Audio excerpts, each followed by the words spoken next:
So have you ever described a room as section symbol, colon, backslash, space, L shape? I mean, it's a very unique shape. It's quite evocative. It doesn't evoke a shape, but it is evocative. I mean, if it is that shape, I don't know how you get from one of the dots in the semicolon or the colon to the other one. They're hidden rooms, I guess. All we know is that the whole establishment is shaped that way, so maybe it's like several buildings. There's like... oh yeah, it could be. They could be little outhouses, basically. Yeah, there's a kitchen building, a dining building, 2 outhouses, and then the waiting Two of the buildings are shaped very complexly. Yes, they have an inner garden. Yeah.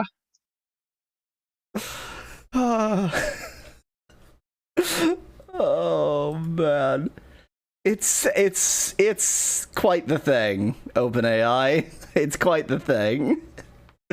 It's quite the thing. The Jack Quite Horse. the amazing thing. Who the hell is the Jack Horse? Never before introduced in the story. The Jack Horse, who had been lying on his back for several moments, sprang to action and sprang with lightning speed to his feet, which outstretched and grabbed the back of Jake's head and slammed it repeatedly into the linoleum floor of the kitchen. As Jake's body clearly was the Jack in flames. Clearly the Jack Horse was implied earlier in the story. You just didn't catch it. I think the Jack Horse might be Cutter. I think Cutter might be his name, and we just assumed he was a human, but actually he was a Jack Horse. That's fair. Whatever the hell a Jack Horse is. Because later... He murders Jake. Jake's body bursts into flames, like it do. And then Jake returns as a spirit, and Cutter apologizes. So it only follows that Cutter is Jack Horse. Yeah, maybe he's a were-Jack Horse. Oh, here we go. This story... Let me tell you the overall overarching story here. So it starts off with the story of Zach, who quit his dead-end job to be a freelance photographer, I think, a freelance something, and can't actually get any work, so he's spiraling into debt and has become an alcoholic.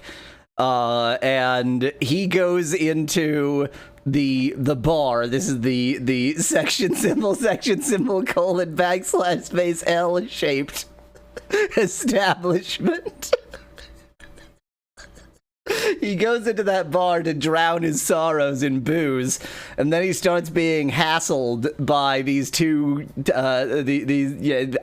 unnamed guys. They're chased off by a much bigger man named Walter, never prior seen or later mentioned again. But from that point, we start following their story instead of Zach's story. It's a very deep novel, okay? It gets even weirder. And then they, so they have the conversations I quoted at you where, like, Jack is showing off that he goes into gas stations and pisses all over the magazines. Just, I guess, to show dominance or something. This isn't even the Jack Horse. This is the human, one presumes. And then they're just, having their tough guy conversation when suddenly they're rendered speechless because they notice an alien that I guess is somehow an allegory for mosquitoes. It doesn't actually describe the alien. It just says that the alien is an allegory for mosquitoes. And then Cutter, a great thing to put in your novel. And then Cutter, the Jack Horse, murders Jake for no clear reason. And then Jake turns into a ghost. Cutter apologizes. And then, and this is the biggest twist of them all, it stops, and it's revealed that actually this hasn't been the novel. This has been the novel being recited by the main character of the novel you're reading. Well, that makes a lot of sense given that they're talking about the allegory of the mosquito. Like, you wouldn't write that in a novel. Exactly.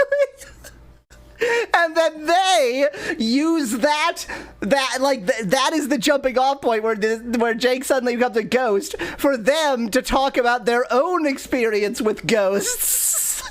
And they start telling the story of when they were a kid and with their best friend Angela, they were haunted by a ghost of a dead child.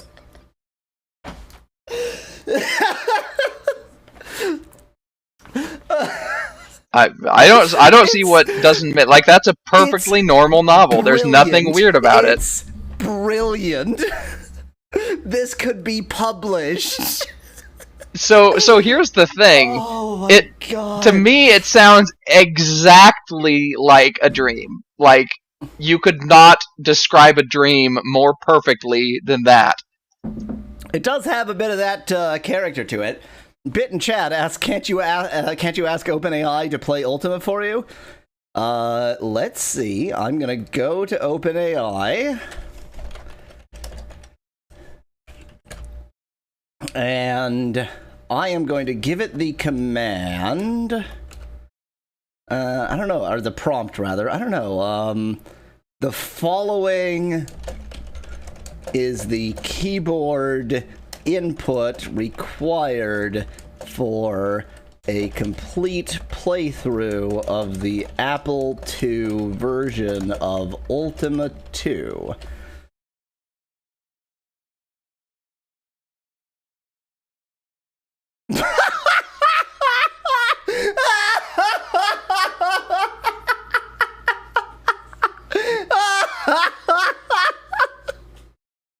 Up, up, down, down, left, right, BA.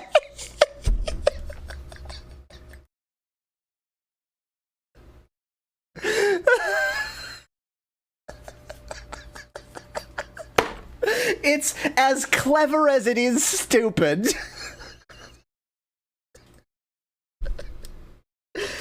Oh, God. Oh, no. Oh, it figured it out. It found the secret. I think Mallow is gone. Oh, I forgot to turn my mic back on, sorry. Good. Yeah, that's pretty incredible. That's wow. Yeah. Good on the AI for figuring out the Konami code. Yeah, I was like, well, the solution is definitely the Konami code, because I mean, the Konami code. Well, you asked it for video game inputs, yeah. And I'm pretty sure somewhere in the AI world, it's like, well, that's just the Konami code. Video game input. There's only one video game input ever worth typing in. Let me refresh and see if it generates something else. Okay, now it just seems to be giving a complete walkthrough for Ultima II. Oh, no, okay. Create your character, enter all your information, enter your home coordinates. That's a nice thing that you're not able to do. Enter the time gate, go west. Enter the time gate, go west. Enter the time gate, go east. Enter the time gate, go east. Enter the time gate, go west. Enter the time gate, go west. Enter the time gate, go west. Enter the time gate, go west. Enter the time gate, go west. Enter the time gate, go west. Etc. I mean, yeah, that sounds pretty accurate to me. That does sound like a complete playthrough of Ultima 2 to me. I mean, it realized that there are time gates. Like, it put that much together. I know! For, like, Ultima 2, I mean, it's not a popular... It's not a popular game, it's a... I mean, the corpus for this thing is ridiculous. Like, the corpus is... it must be. Yeah. The entire internet? I mean, who knows? The corpus is a big. I'm sorry. I'm sorry.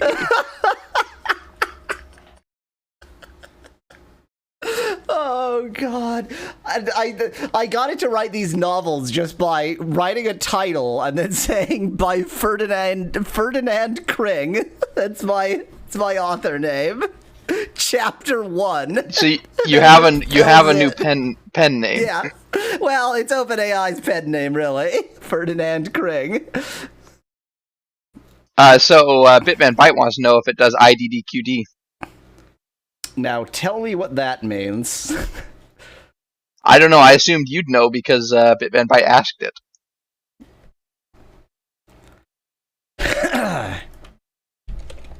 I'm just going to type in IDDQD and see how it responds. I guess you install it from NPM. And here's an example of its usage. It appears to be React. It's not... You install it as IDDQD, but then it's not that. It's just React. Well, Bit says it's a cheat for one of the old games like Doom or Quake or something. Guest voice channel is pretty dang loud, says Joey. Probably. Say words.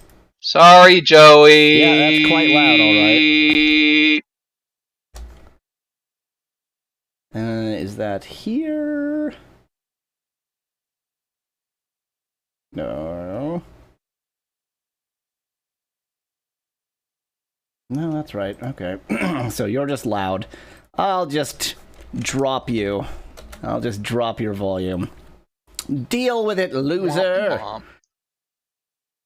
I mean, it doesn't make any difference to me.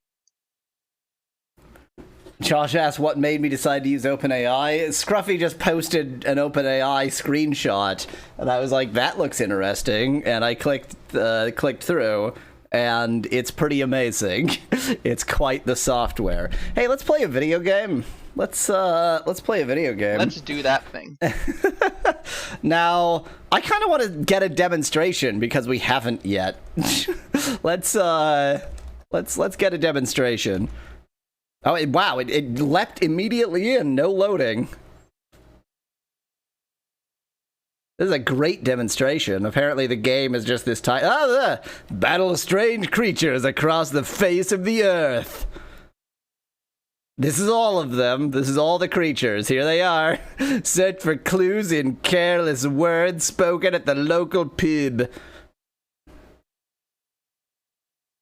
Plead with medieval kings for assistance. There's only one king, and he is in no way medieval, and it's not pleading. It's just bargaining. Traverse deep, dark, deadly dungeons and tall, terrific towers, which are the same, except terrifying. You go up and you also down. never see those enemies. Travel throughout the galaxy to the planets of our solar system. That's not throughout the galaxy. And conquer time itself to battle Minax the Enchantress. Online Systems, not even Sierra Online, proudly presents Part 2 of the #1 best-selling fantasy role-playing game by Lord British, Ultima. The Part 2 is also called Ultima. It's weird that way. They have the same name.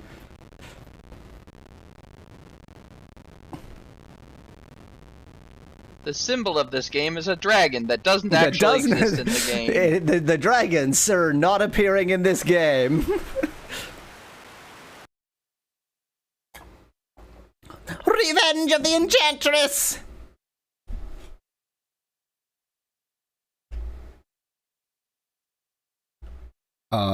Can I please have the menu, please?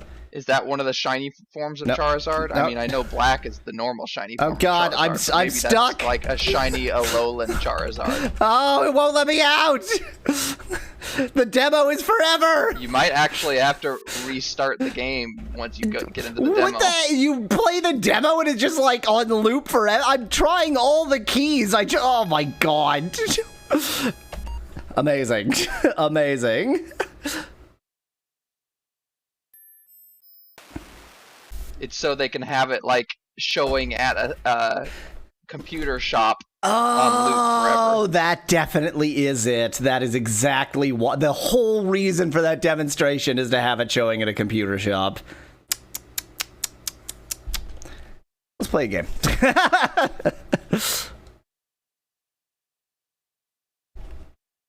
Insert player disc.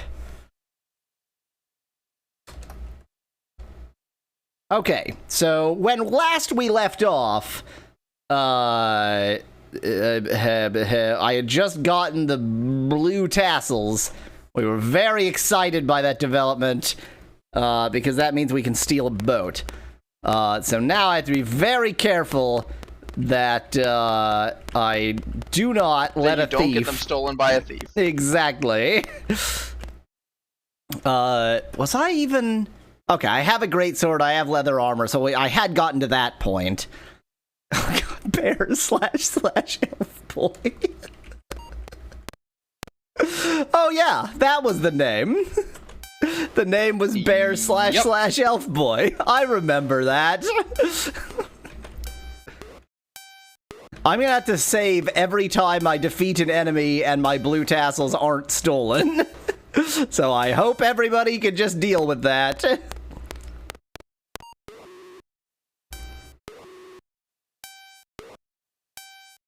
Mind you, this isn't a thief, so it's unlikely that my blue tassels are going to be stolen. Yeah, unlikely as in impossible. OpenAI managed to find different Game Genie codes for Diablones, so that was actually interesting when it put in a code that put me at the end of the game, says Josh. Something tells me it didn't actually develop the code, but just sort of had it from elsewhere. Hey, it's a really smart AI. It's a pretty smart AI. I'm gonna get some food. My HP situation isn't great either. Yeah, your HP situation is worse than your food situation, so maybe get one lot of food and then go get one lot of HP. The problem with the HP situation is it's much more complicated to solve. Well, but the problem with the other problem with the HP situation is once you have a boat, it's not going to solve itself. The food situation is. That's abundantly true. That's the word I was about to say. That's a word. Abundant. Abundant. I mean, look it up on OpenAI. See if OpenAI knows the word abundant. Just give it the prompt abundantly and see what it has to say for itself. Now, is that spelled with an N or an M? I was definitely saying it with an N. My intention was abundantly. Yeah, but there's a thief. There's a thief. Stole something. Great. I coughed.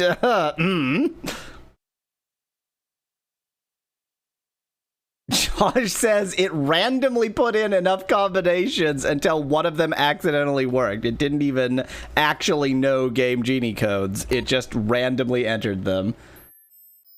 Are those the Vegas burlesque kind of tassels, asks Joey? Well, they are used to take control of a ship, so being able to give a good hello, sailor probably helps. Doesn't make any sense. No part of that made any sense. I was trying to figure out where you were going with it, and then where you ended up was like, okay. That's almost a joke, but mostly nonsense. I think I saved. Oh, okay. Okay. So it does automatically save sometimes. It automatically saves at least when you maybe leave. when you enter or exit a town. Yeah. Probably only exit. I don't think that anything is on probably. enter.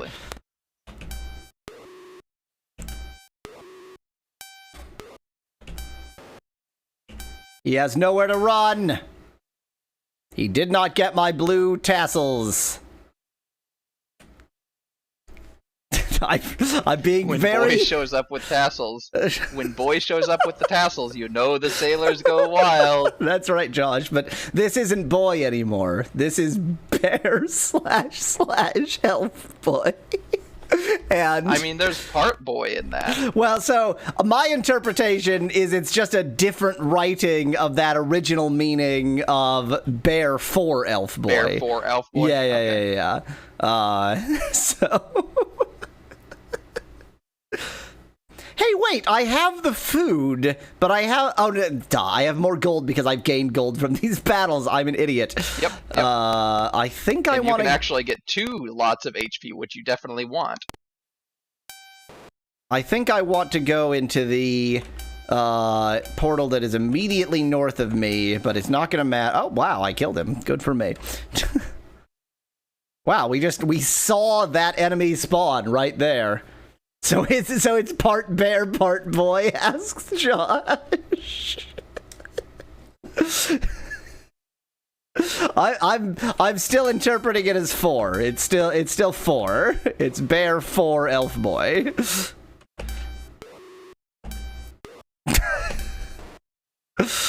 Look, it's a complicated world, okay? Into Poland. Or wait, Moscow, sorry, into Moscow, which takes you to Iceland, which takes you to Greenland. I mean, I want this to be anywhere. There's not even a Caspian Sea. I can't. Like, I have no clue where this is. I thought you were trying to get to Lord British, weren't you? Well, I mean, this is a way there, but there was a faster way. Was there a faster way? I thought this was the fastest way from that time period. Yeah, Germany to Britain. Oh, that's right. Those two were just connected back and forth. Okay. Oops. Oh well. Yep. I'm taking the scenic route. Might as well hit up the hub if you can. I might as well. Why? It doesn't benefit me in any way. Because you like seeing the hub. I do like seeing the hub. I did ask OpenAI, among my many asks of it to write various kinds of erotica. At one point, I just asked for a homoerotic story, no further qualifications. No, this is the one that I asked for a homoerotic story in the style of Charles Dickens. But it did not do it in the style of Charles Dickens, so I was disappointed. Anyway, the character names were Pippin and Bear. And that seems pretty, maybe a bit too on the nose. So I'm imagining a hobbit and a big... I mean, it was not in the style of Charles. Not that Charles Dickens had hobbits, but it was not in the style of Charles Dickens, except I guess for the name Pippin, and the characters were described and were definitely humans.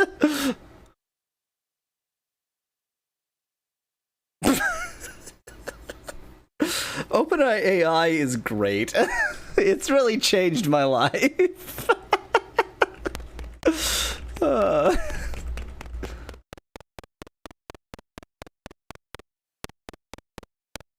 was just thinking that my walking sound is a bit like a horse cantering, but then I remembered that the horse does have a unique sound, so... Okay, feeling better. Feeling more healthy. And once you get on a boat, you'll have less to worry about with respect to food.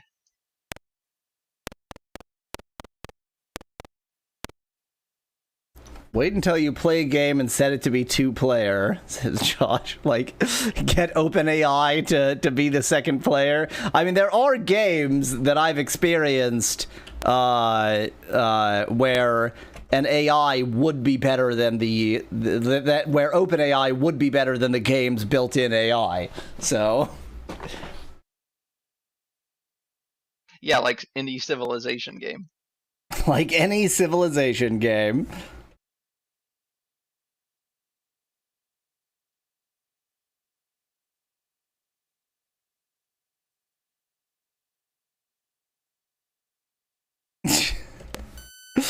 I'm thinking like asking OpenAI what to do in Europa Universalis 4, but I don't know how to...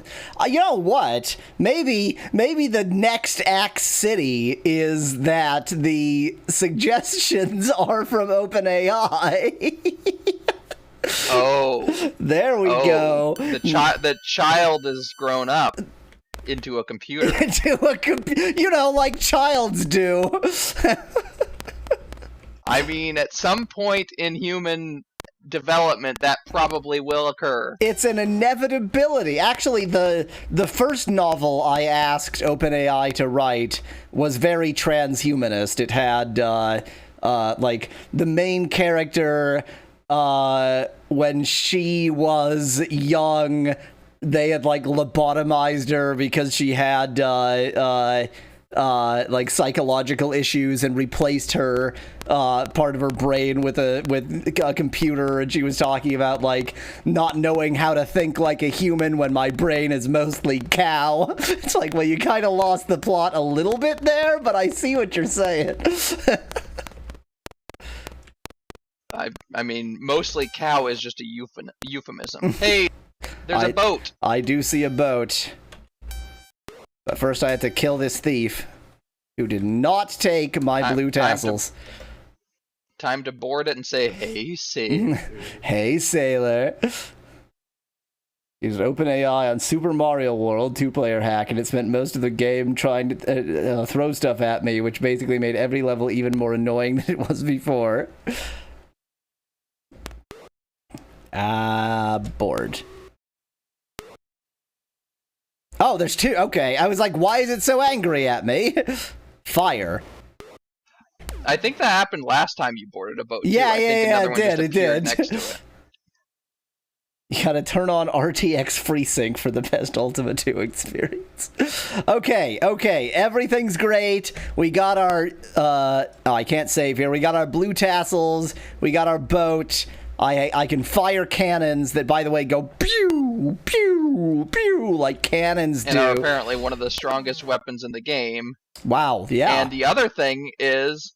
you just don't use food. Yeah, my food is now Once you're 500. on a boat, as we all know, once you're on a boat, you just don't use food. You don't eat on a boat. Yeah.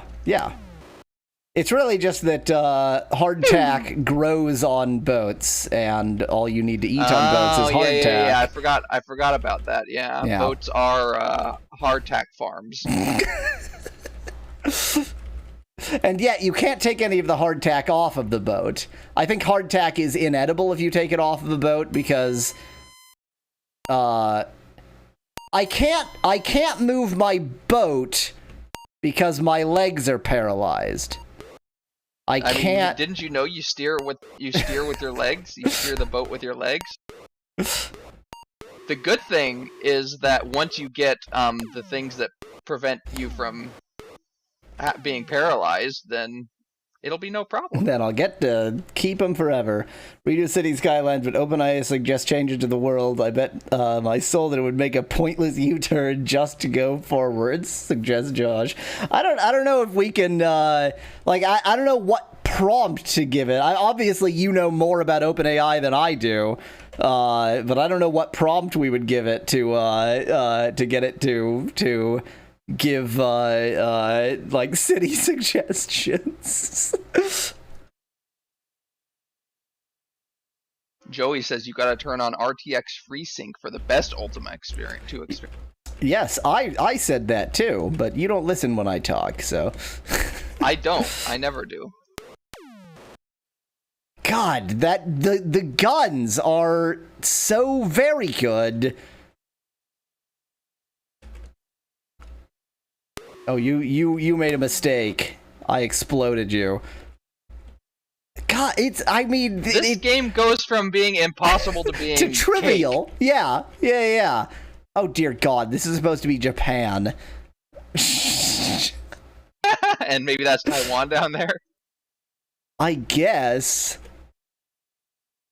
Or maybe the Philippines, actually. No, those are probably the Philippines down. Yeah. No, that's Borneo, isn't it? I mean, it's impossible to know.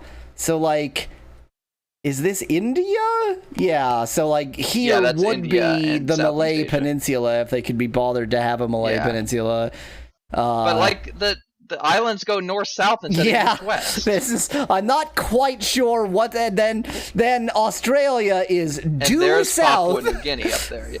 Australia is due south of the Malay Peninsula, you know. Yeah, by quite a ways south, but not very far, like no distance east or west. Yes.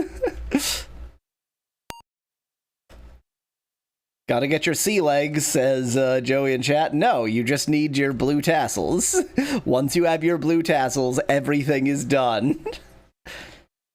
So now the question is, what's my goal here? Obviously, I can just go around zapping things and getting tons of money. But presumably get all the items, get tons of money, buy the armor that you need, buy stats that you need. Yeah, the armor and the stats, that's the thing. So I should wait till I have like thousands of gold and buy crap.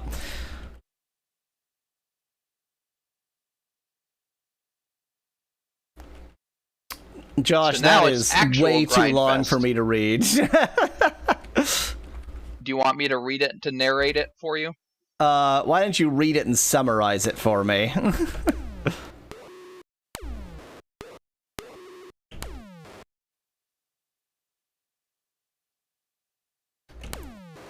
He's saying you can just give it keywords and then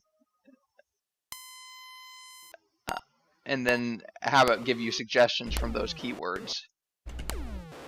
Well, yeah, I mean that's how the prompting works, but like I don't know how to prompt it in such a way that it gives me. Well, so the way that he's describing it looks different than the way that you've been using it, the way you've been using it is just give it a single like sentence as a prompt, and the way he's describing it seems to be like multiple steps that I don't really understand. I mean, I haven't seen the thing anyway, so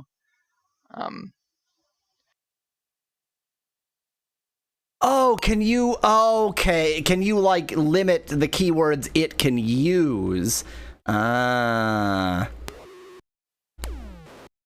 I haven't really messed around with it very much. All I've done is set the length it can do so that I can make it write a novel, and set the temperature so that I can make it write a really insane novel.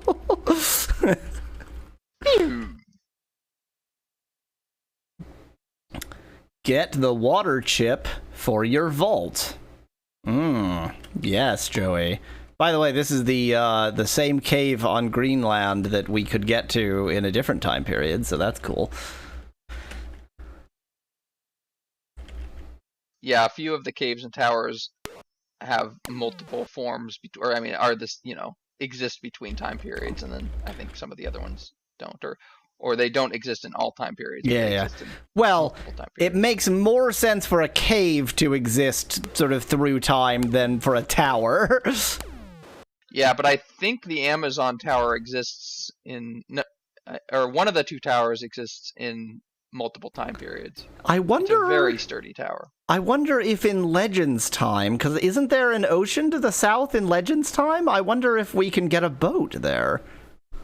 Yeah, but as I recall, it's all surrounded by mountains. But what I thought was that it was surrounded west, north, and east by mountains and south by a river, or by the ocean. Maybe I thought it was surrounded west, south, and east by mountains, and then an ocean to the south of the mountains. But I don't remember for sure.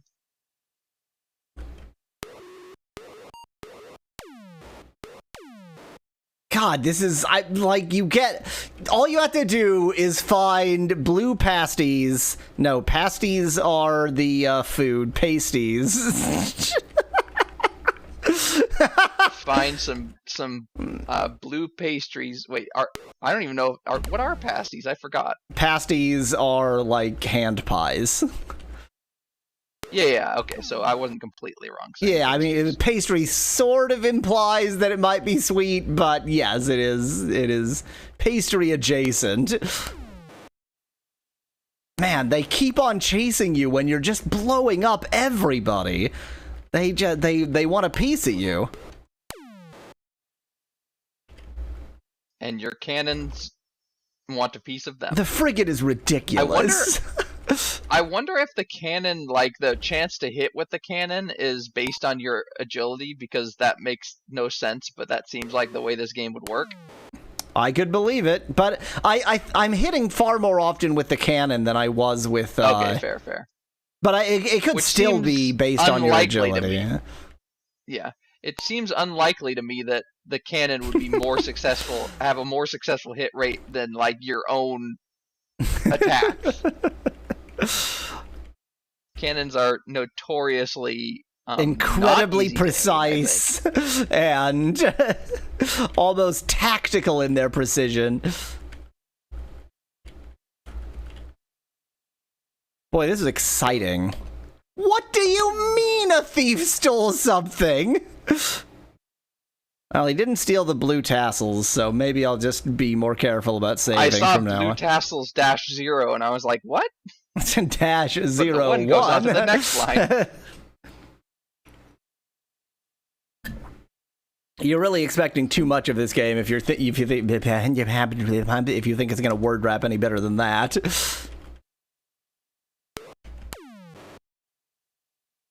But that doesn't seem like it would be that hard to code in. It definitely wouldn't be. It definitely wouldn't be. It is some profound laziness. Fair. No, it isn't fair. It's laziness.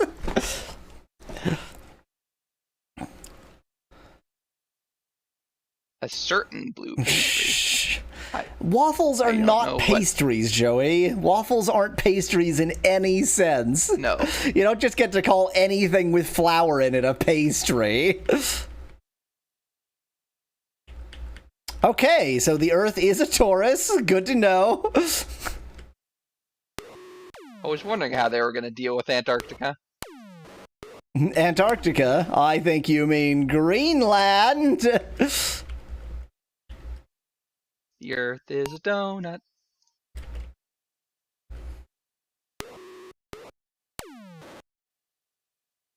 That was a thief who didn't steal something. Not much of a thief, then. Like well, you, I blew him up very quickly. Am I still a thief? Didn't I become a fighter instead? Oh no, I'm a thief. Okay. Nope, you're still a thief. I don't remember why I'm a thief. You needed that agility. Oh yeah. You wanted that agility, and you could get the strength on your own. Yeah. I mean, you do eventually need. Well, I guess you don't need the agility, but the agility is good for. You needed 31 agility to get the weapon that you wanted. 418 gold. You've barely lost any HP and lost 0 food. Yep. Even with getting out of the boat to save, I haven't lost any food, which is slightly surprising to me. I guess you only use food when you move. And you can save literally on top of the boat, which is a little bit confusing. You can't save while sailing. You can save while docked, but you can't save while sailing. You can even save while not docked, as long as you just are on the boat in the middle of the ocean. Now that, I mean, I was gonna say that surprises me, but that doesn't surprise me. But it makes it even easier to cheese the game. It's quite cheesable.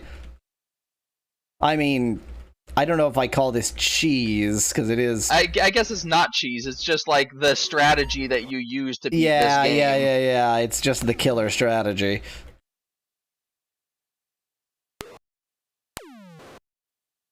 And then you explode!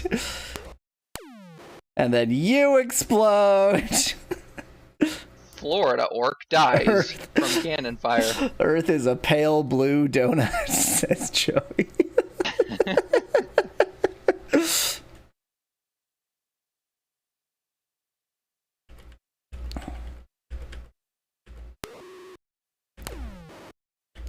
God, what an exciting game. It's a lie I just told. Would apparently I have magical boots now. So Earth is a moat of dust, but if it was a donut, would you still call it a moat, or is there another word for a donut-shaped moat? I don't think moat implies shape, only size. I don't think so either, yeah.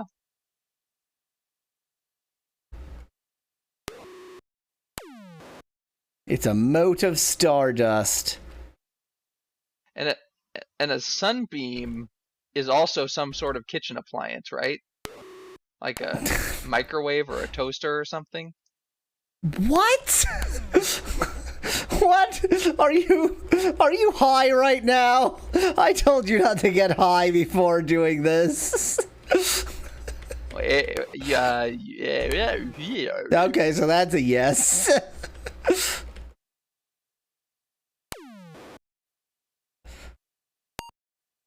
I mean, part of me wants to go in the cave in Greenland just to like do something, but the wiser part of me knows that basically I have now beaten this game. So let's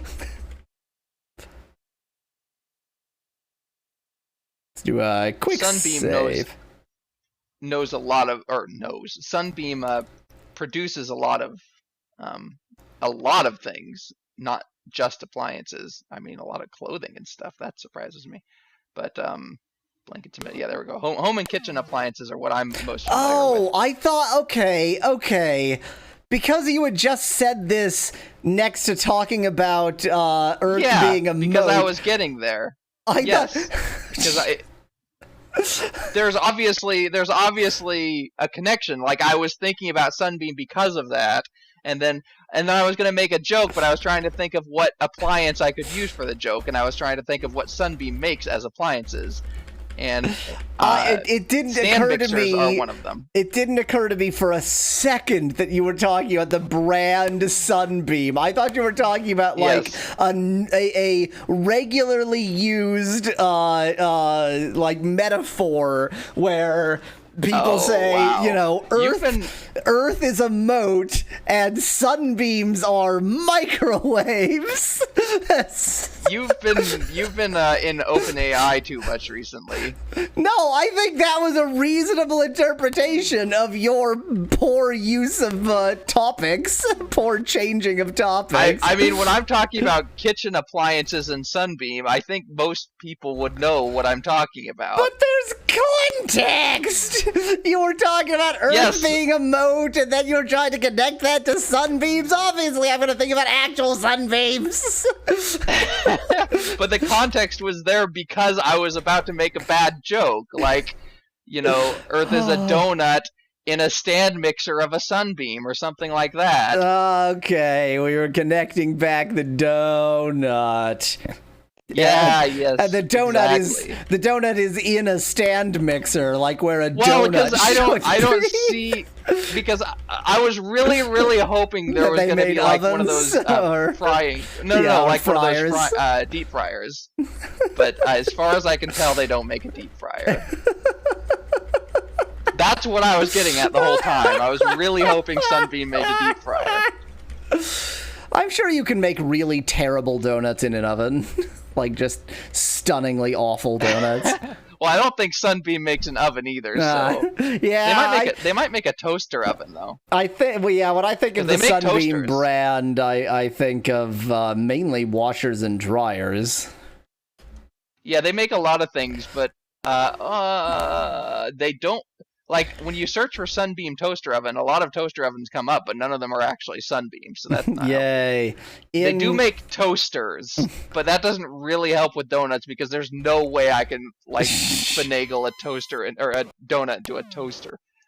In an apartment I once had, not my current apartment, my refrigerator was of the brand Hotpoint, and my oven was of the brand Frigidaire. That's beautiful. That's beautiful. I knew where you were going with the second one as soon as you said Hotpoint. I mean, it's not even a where I was going, because this is an actual true fact about an apartment. I know. Yeah, but that's what I mean by it. It was pretty... it was one of those things that you would never even think about in an apartment what brand your appliances are, because you didn't buy them. But it was a really good combo right there. So what are the respawning rules in this game?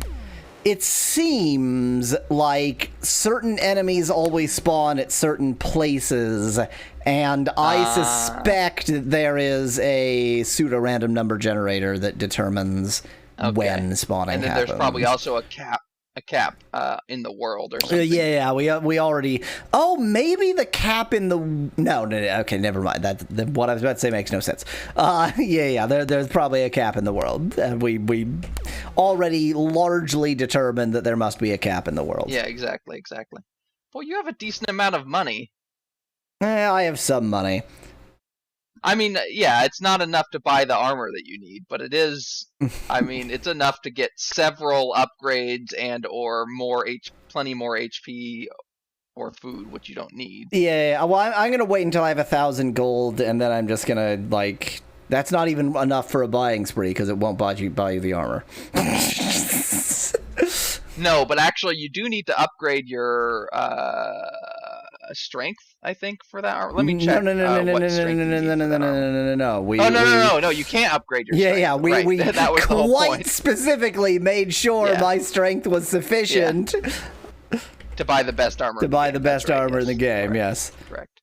Now you could upgrade your agility up to 39 to get a lightsaber. Yeah, that's worth doing. But I think the given that I'm just blowing people up with cannons, the armor is probably more worth it. Yeah, and actually, I just noticed the agility levels. 2 things. This thief just stole 2 things. The agility levels in the weapons are actually set up in a way that it would actually make more sense, I think, to go for the phaser instead of the light sword. Because the agility levels go on the 1s and 9s, and so if you're going to get to 39 agility, you might as well get to 41 agility. So the phaser is the highest weapon, yes? Yeah, the phaser's the second highest. You can get a quick sword at New San Antonio, but that's 49 agility, so you're not going to be there anytime soon. Okay, so the phaser is the highest readily available. Quick sword is better than a phaser. It's just a really fast sword. The quick sword is actually readily available. You purchase it from Sentry in New San Antonio. It's just that you have to go to a specific place to get it. So when you say readily available, you mean not readily available. But like New San Antonio is easy to get to. Fair enough. I mean, it's not like it's lost somewhere in the Legends time, I guess. Exactly. I'm saving every time I see a thief, so that if I have a bad time, I can just reverse. Exactly. See, like that, for example, like that. I'm not letting thieves steal anything. This is the degree to which I am now cheesing this game. Thieves aren't allowed to steal anything. Because, like, all of the items have a purpose, right? So. Yeah.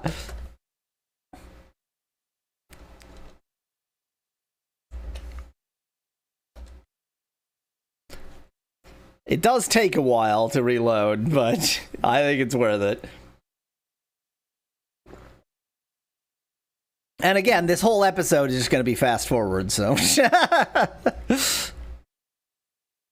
Oh my god! The thing is, I don't want to just not kill the thief, because we've determined that, like, it's gonna be there forever. You have to deal with it. You can't just not deal with it. So I'm looking at the walkthrough, and it has class sorted from the most powerful.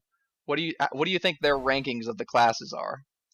Well, they're either incredibly stupid or, like, sensible. And if they're sensible, I'm betting they put Thief first because agility is so useful. And then maybe Fighter, and then probably Cleric, and then maybe Mage or whatever it was called, the wizardy one. Go with the not sensible guess. Okay. In that case, I'm going to say literally exactly the opposite. Mage, almost cleric, exactly the opposite. Fighter, yes. thief. Wizard, fighter, cleric, thief. Right. So I swapped fighter and cleric. Good. Perfect. Yep. Their description of thief is the thief is just a wizard without magic or a fighter with lower strength. They don't note the fact that the agility is extremely useful in this game. Can the how are my legs paralyzed? I have 3 pairs of, I guess they're not magic enough. What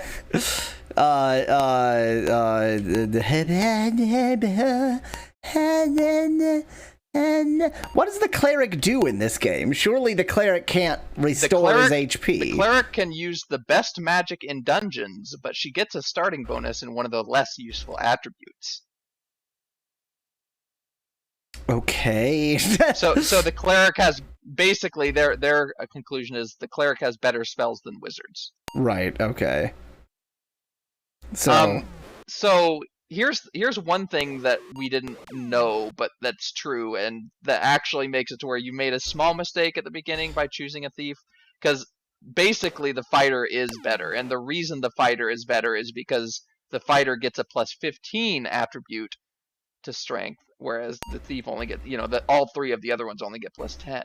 And strength is the only one you can't exactly. get. And so you could have chosen the agility. I think there's an agility. Is there an agility race? Elf or something? Yes. Was it elf? I think that's why I was choosing elf, yeah. Yeah. So you could have chosen like an elf fighter and gotten basically the same bonus but plus 5 extra strength. And then you would have started with 5 more points in something. But that's, it's a small. But I wouldn't have named him Bear / Elf Boy, so true. Would not have been worth it overall. God, they explode. I explode enemies now. It's pretty good. Basically, you're in the boom headshot mobile. Yeah, that's me. I mean, this is unbelievably boring, but you gotta do it. So here we are. Yeah, and I am noticing now. Yes, it is indeed the elf that gives plus 5 agility. I could have just looked a little bit further up the page. Fish elf give good agility. Fish elf need good agility. Fish elf do need good boy. I mean, I guess I could have named him elf / bear boy. I don't know if that means anything. You could have named him fish / elf. Oh dear God, no! I could have named him fish. What is it called if it's a furry but for fish? I could have named him. Is it called a scaly? Well, scaly is a lizardy thing, right? So, is it? Okay. But I could have named him Gilly. Fish elf / rod. Yes, that would have been amazing. Oh, I hate myself.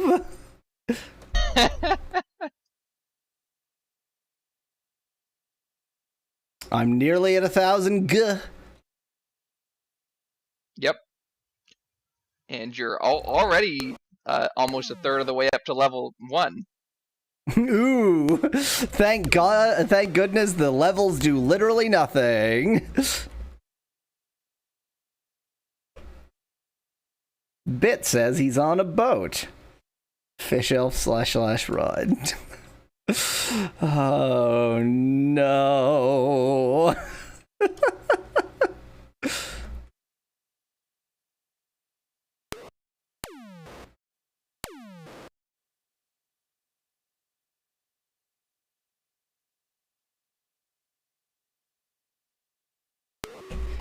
The fish elf has been asking for it this whole time.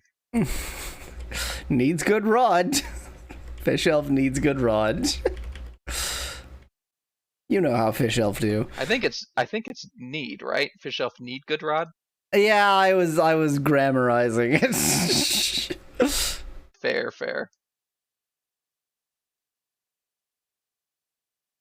Always save before fighting a thief. Oh my god! I refuse! I refuse to be stolen from! You know what would be great? If you got the stuff back that he stole from you when you killed him. Yeah, really. Yeah. Instead, it just vanishes into the ether. You know what else would be great? If instead of saving in Ultima II every time I do this, I just saved save state. So that this whole process would be ludicrously faster. You know what else would be great? If you were playing a better game. You have to push through Ultima 2 and Ultima 1 for that matter to get to I don't know, is Ultima 3 even good? It's gotta be better than this. It's gotta be better than this. It's gotta be. But again, like, there are good thoughts here. Like, there are good ideas poorly implemented. Yes, and there are also some bad ideas. There are also some bad ideas well implemented.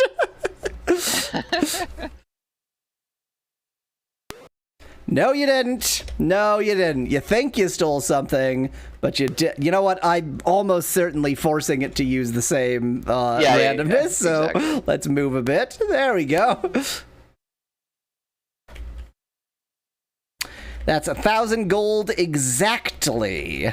Indeed. Exactly. Eggman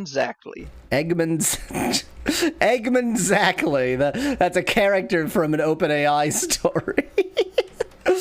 It's like a Sonic-based OpenAI story. Eggman exactly is the bastard child of Eggman, and like somebody's terrible Sonic OC that's just named Zach.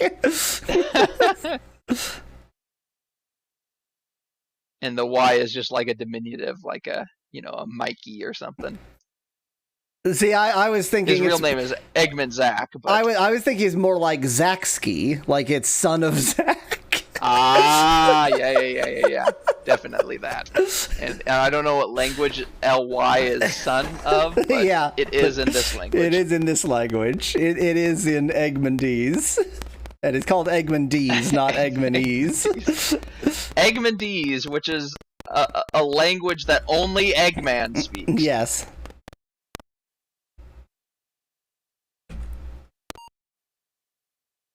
Now remember, you can also buy stats, which you should do.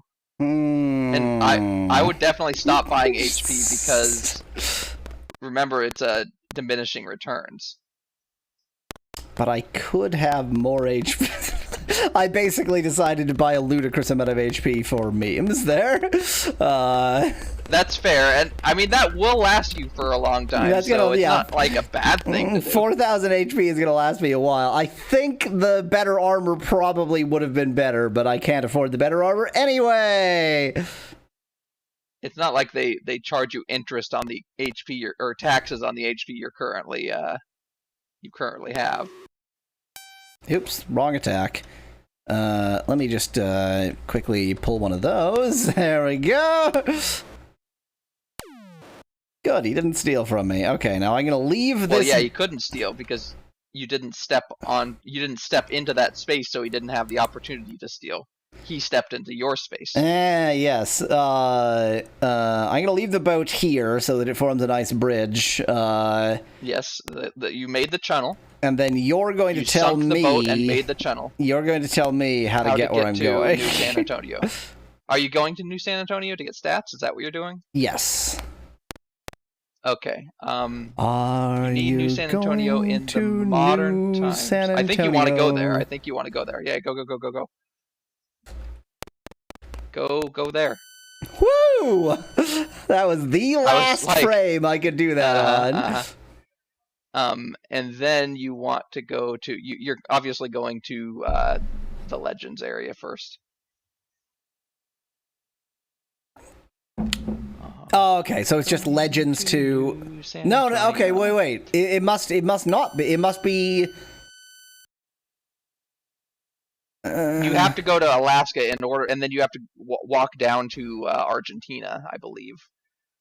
Wait. You have to go. You have. No. Oh, Do you wait, see what just happened? I know exactly what just happened. That was amazing, and you could use this to absolutely F up this game. Is that a save state thing? No. I walked into that time gate on the same tick where it switched to the other time gate. So it counted me as going through the time gate, but it counted the time gate as the other one. Now, I see. Knowing that this game has that bug, I wonder what interesting things we can make of that. Because that is quite an interesting behavior. Would that only presumably work if there are 2 time gates on your current screen? I doubt it. I suspect it's in the entire world. But surely multiple time gates are up at any given time across the world. I don't think so. I don't think so. Judging by the amount of time you usually have to wait, judging by how legends work, I don't think there are usually multiple time gates open at the same time. 8, 9, 10, 11, 12, 13, 14, 15. There are 15 non-legends time gates, and there are 3 times that's associated with, which suggests about 5 time gates per time period, which seems like it could be something that would cycle through them. Yeah, I think it cycles through them, and if you go at exactly the weird time. Yeah, since it cycles through at a consistent, from one to the next on a consistent cycle, then you have to know which one is coming next. Oh yeah, certainly. It's not like a magic go anywhere pass. You have to have a very specific pair. It's just a magic go somewhere the game didn't necessarily intend you to go past. Yeah. Because, like, in modern, in some time period, there are the time portals on Australia, right? So you could get to those when you're not supposed to be able to. But the thing is, nothing leads to those. Well, yeah, but so you could one leave way away. You could leave via them when you're not supposed to be able to. Yeah. You can't get to them, but you can leave via them. Now, are you sure it's in modern time and not apocalyptic time? Because modern time leads to England here. It is modern time. If you would let me describe it, sorry. You have to go to apocalyptic time in Alaska, and then go to Argentina from there.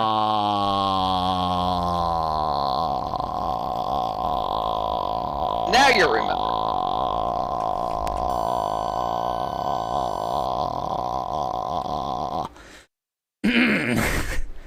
Now, okay. In Legends, there are 4 portals, and I think that there is time, like, after the last of those 4 portals has vanished, when the first hasn't appeared. Are there 5 portals in Legends? And could I use that to get somewhere I ain't supposed to be? Or maybe it would break, or maybe it would like send you somewhere weird because it would be like looking for a location, but it would be looking in a part of memory that isn't supposed to be a location. Obviously not Antarctica, or not Argentina. I'm seeing that you can't go to South. Yeah, I'm trying to remember now. Oh. This is not the way to do this. It was the other way that worked. Yeah, that's the way. Yeah. I have this wrong, of course.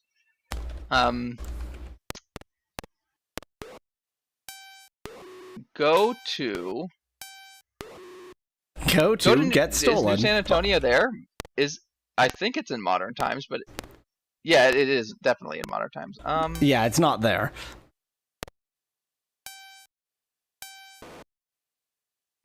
It only took me like 4 tries to kill that thief. Great.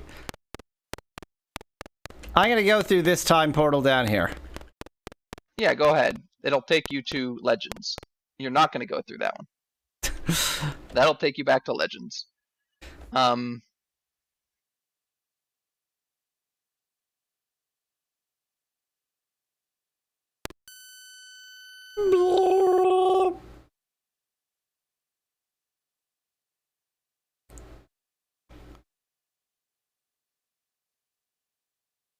Now, how much would you mind if I spent a moment utterly annihilating this game? No, that's great. Do that. Do that for sure. I would very much like to see what happens. Because I think, I'm not 100% sure, but I think we just enable state rewinding functionality for some reason. I think that there's time between this one and the next one. No, I'm wrong. It doesn't look like there is. Yeah, I thought there was too, but yeah, it looks like unfortunately there's not. Okay, where am I supposed to go from Legends? All right, so we want to go in the modern times. The only other place you can get to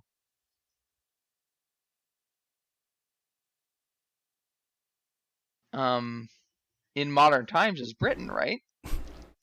From Legends, there has to be a way. From Legends, I can get to Britain in modern time, yeah, but I thought there was some other way. Duh, I'm being an idiot. Yeah, you do go to post-apocalyptic Alaska, then you have to go in the post-apocalyptic Alaska portal, and that takes you to Argentina. Okay. In modern times. Okay. So do go to Argentina, but via time portals.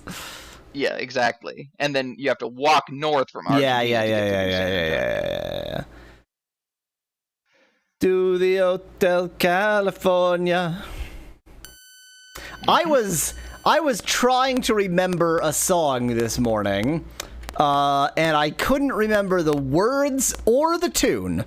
So I have done that before, actually. Questionable whether I was even trying to remember this song, but no, but I've definitely done that before. I could not think of anything but Hotel California, and then it finally dawned on me that I was thinking of Margaritaville without remembering the words or the tune. Nice. Yeah, no, I've definitely done exactly that kind of thing before. Like, I know this lyric is wrong. I know I can't think of how the tune goes, but I know there's something I'm thinking of. What is it? And it's vaguely stylistically similar to Hotel California, exactly. but is not Hotel California.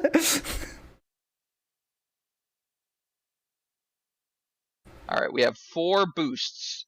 Now, if you can get, I think each one is worth 4, right? Let me just yell. I have no... Yes, yeah. I think they were 4. I think that's right. So yes. I think you only need 3 boosts to agility to get your next to get that phaser. Great. And what are the odds that I don't get that? I'm sure it'll work out. Great. Have you ever heard of save states? I could save state. I haven't heard of save states, no. But I could use them. I wonder what OpenAI thinks of save states. I wonder what OpenAI thinks of a story about save states by Ferdinand Kring.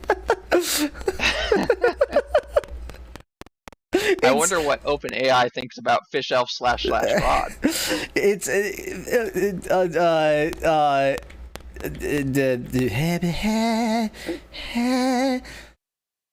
no, how gold? How give an offer? There we go.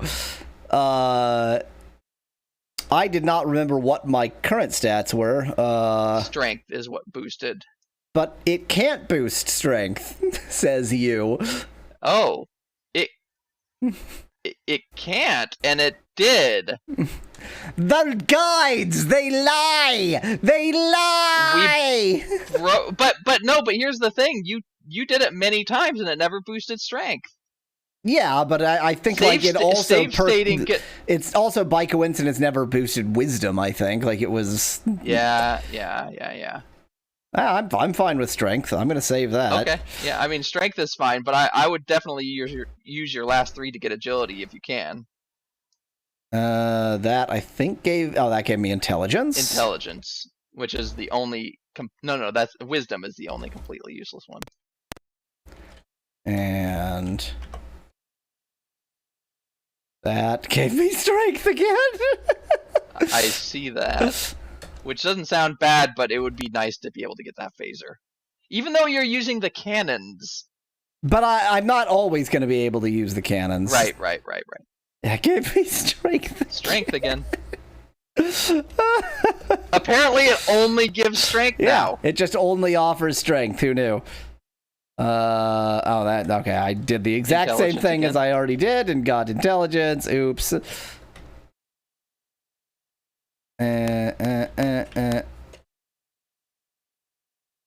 Next time, do it clockwise. Agility! Oh, agility, never mind.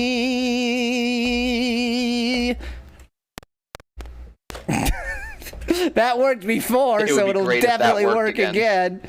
Damn. Strength?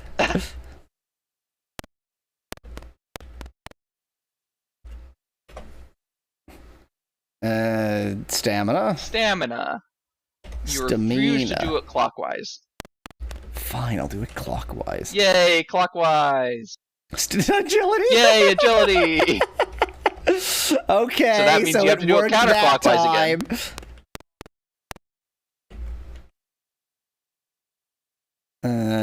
Intelligence, do not care.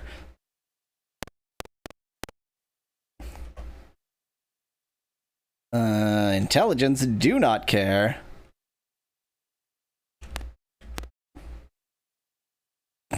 I'm just gonna click random keys. Nah, I just took my money. Jerk. You didn't do anything that time.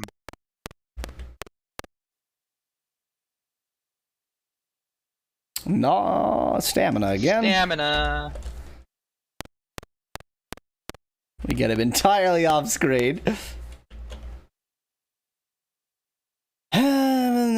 Strength again. But it can't do strength, so we know that didn't happen. Right, exactly.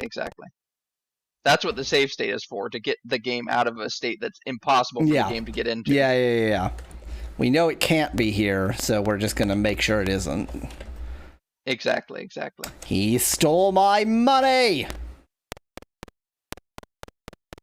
Maybe once you have 31 strength, which is the max, the amount that you need to beat the game, then it can actually add the strength.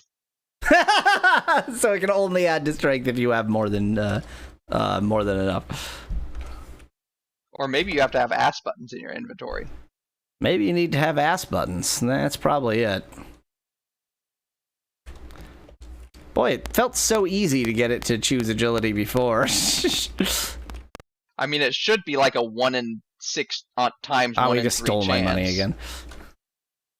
Oh God, I've gotten into the cheat menu. 1 in 2 chance, maybe? It seems like he does it more than half the time. Seems like he chooses intelligence more than half the time. That's also true.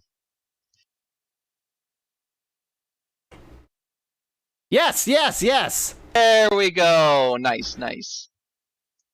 And my goal, was 43? Now to get enough money to buy a phaser. Yeah, okay. About 41, so yeah. Right, okay. 49 is actually to get the best weapon in the game, but that's 2 more, and I think getting a phaser is probably good enough. Although, how much does the phaser cost? Because the best weapon in the game only costs 500, apparently. I don't know how much the phaser costs. I know how much a horse costs. Too much. Too much. I mean, it costs more, and it's like buying a gas guzzler. Yeah. But you can attach those, like oil burning, whatever those idiots. Yeah. Those, yes, exactly. I want back to BC, right? Yes, because you need to get on a boat again. Which means that you are in modern times. I'm in modern times. That means you want.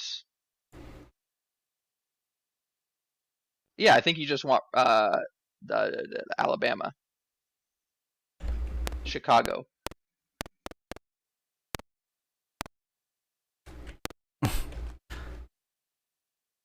I don't Does it? remember there being one here in this time period. No. There's not one here in this time period. Oh my god. You're the worst you map ever. You need Argentina to go back to Alaska, and then you want Chicago. That's what it is.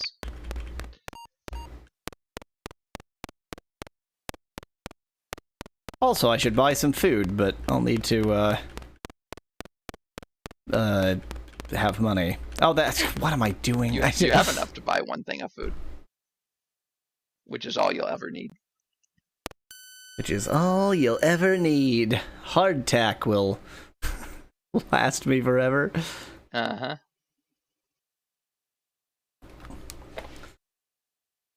Maybe you just slowly eat the boat. Definitely. Maybe you just slowly eat the crew. If the phaser costs more than Go on. if the phaser costs more than 500, I don't think it's even worth getting the phaser because I mean it's not even worth getting the phaser because you can get the next weapon for 500 and it'll only cost 200, you know, to get the to get the agility that you need.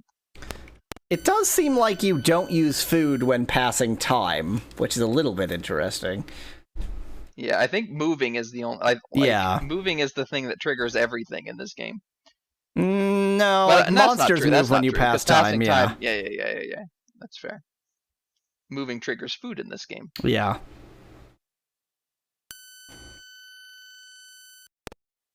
That sound. And now you can go to the channel. The sunken boat that is the channel. It's not sunken. It's just wedged. You know, I launched my boat from London and it just kept hitting France, so I just kind of left it there. It's a big boat. But it can't be the channel then. Fine, I launched it from wherever the hell the channel starts. And no. That wasn't my. Because it's not a tunnel. Okay. Exactly. Okay. That's why I said sunken. I mean, if a bridge is... Have you ever been, while driving, in one of the particularly crazy, like, interstate interchanges where you can be entirely... Yeah, like 3 levels. Yeah. It does feel a lot like a tunnel. That's my entire thought. That's it. So what, like, I'm trying to figure out how that connects to what we're talking about. I mean, I guess boats usually have interiors, so if you're suggesting you can go through the entire interior, but that has nothing to do with those interchanges. No, not much, okay. no.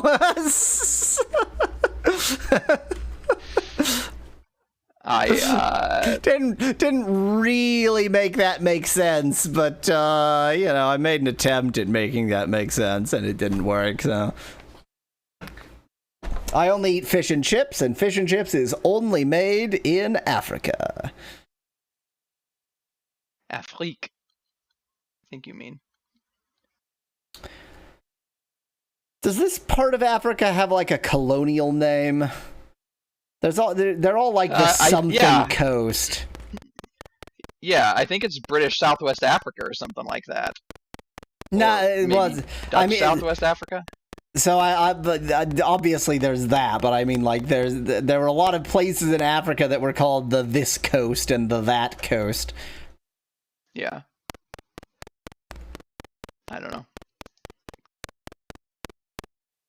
I'm looking for the channel on Google and I'm not seeing it yet.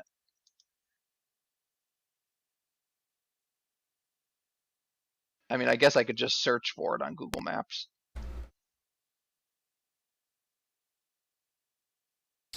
I know it goes to Calais. Okay, it must go from Dover to Calais. Like, Dover sounds it right. doesn't show it as a... Like, it shows a bunch of ferry routes, and it doesn't show the channel as like a line, which I would expect it to show it as like a line because it is an actual... Well, I guess it's a rail. But no, you can drive through it too, right? Yeah, because there's like a moving it from the left to the right, right? Can you drive through it right now? What with the Britain? What with the not EU? Is it possible that the channel has become complicated? I think there must be a customs, because wasn't it built before the EU? No. Let's see, when was the channel built? The Channel Tunnel was built in 1994. Wasn't it built before the EU? You know, in the distant past, 1994.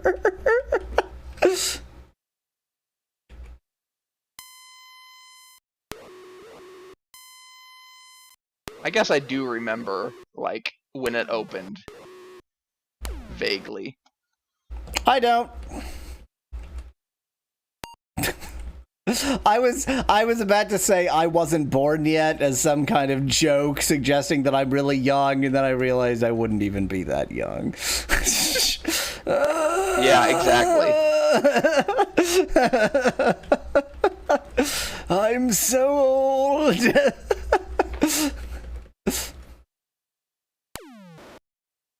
Oh, time. Doesn't it just suck? Time is a construct. And we live in a society. I mean, it's not, though. I was trying to think of like, well, okay, so, you know, the fourth dimensional time isn't actually time as we experience it, but that's just because time as we experience it is entropy, and entropy is real. It's not a human construct. Yeah, but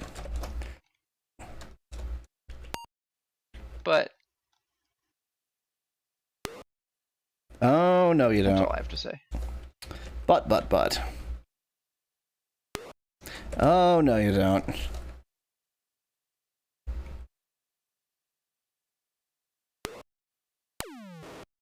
Why can't I find like the cheating. entrance? I like cheating. It's not cheating, it's the way you play this game. I didn't cheat that correctly and accidentally got stolen from in a past life, blah, blah, blah.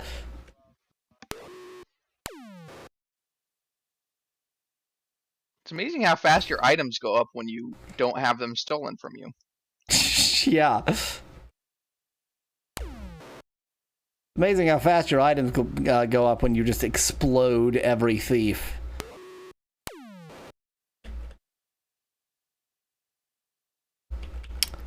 It's amazing how fast your gold doesn't go up, period. Yeah. I mean, it's possible that monsters in deeper in dungeons would give you more gold, but it's also not worth it. Yeah, so... it's just not worth it at all.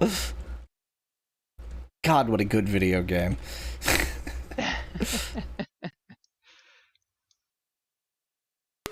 If there was a Chinese bootleg of Ultima II for NES, it might be better than Ultima II. It might. It very well might. In that, if they just the only thing... If they just like used the same engine as they would use for any RPG, it would be better. It would be better. The only thing that you would get is you would have like soft locks, or not necessarily soft locks, but times when you could get. But I guess that's true of this game too. Yep. Yeah, it is. Situations that you can't get out of. Yep.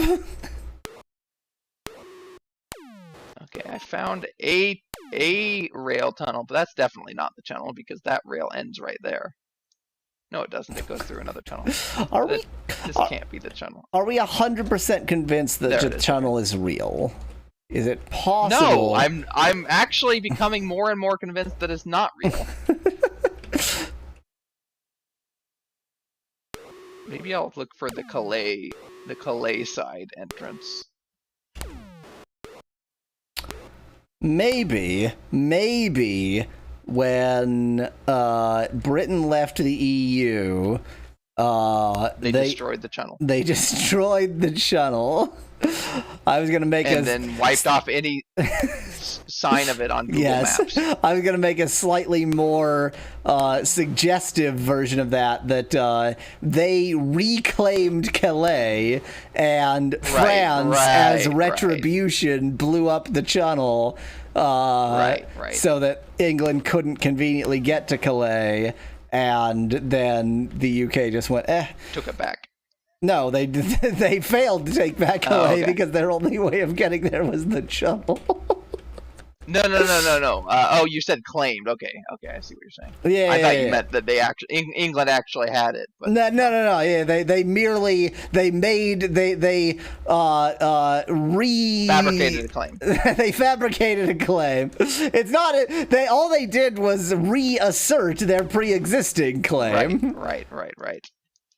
That hasn't expired yet. Obviously. Definitely hasn't expired in the hundreds of years since England has controlled just Calais. Like the Bordeaux area. I wonder what Calais was called in English. Maybe there weren't actually any English speakers in Calais ever. I don't know. Let's see. Let's look it up on Wikipedia. I'm thinking something like callous. It is traditionally callous. Yeah! What a great name for a place. Wow. In the UK, it's now pronounced Calais. They've given up on their past. They've accepted French sovereignty. How dare they? In West Flemish, it's Calais. Oh, no, you didn't. Oh, no, you didn't. Oh, no, you didn't. This doesn't seem to be working. There we go. Only took me like 5 tries. I should try stealing. I should be good at stealing, right? I'm a thief. Mm-hmm.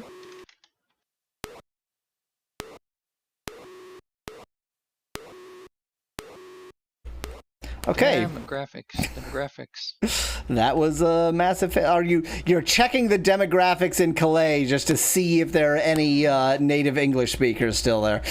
It doesn't. Well, unfortunately, the Wikipedia just doesn't have any information on anything like that. Any language, like what languages are spoken, what nationalities people are. When all sign of the existence of the channel was destroyed, so was all signs of the existence of Calais. It's gone now. There is no Calais.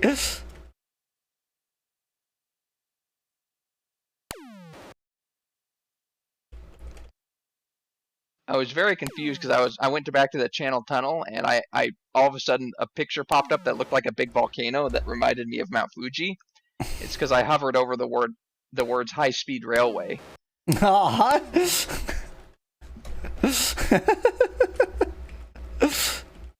I like that high-speed railway just is Japan. Like, exactly. Exactly. To introduce the concept of high-speed railway, let's just show something stereotypically Japanese. Mount Fuji, okay. By the way, it doesn't go to Calais or Dover. Well, I'm sure that, just like every airport is named for the nearest big city, but doesn't actually go to that big city, there's no way they're going to dig the tunnel straight into downtown Dover or Calais. It's a suburb of Calais called Coquel. Called Cockle. And there it is. Now that I know where it is, I found it pretty quickly. Le Tunnel. Le Tuna? What? Le Tunnel. Alright, so there's the British side. Oh, Folkestone is actually not Dover. In fact, Folkestone is bigger than Dover. It looks now, when you say bigger, do you just mean it's a bigger splat on the map, or do you mean there's actually more people on the map, there? But I would be surprised if there weren't more people based on how they look on the map. I'm going to check.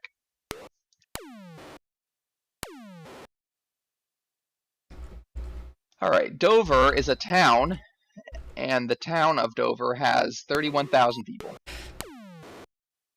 Folkestone is a port town and has 47,000 people.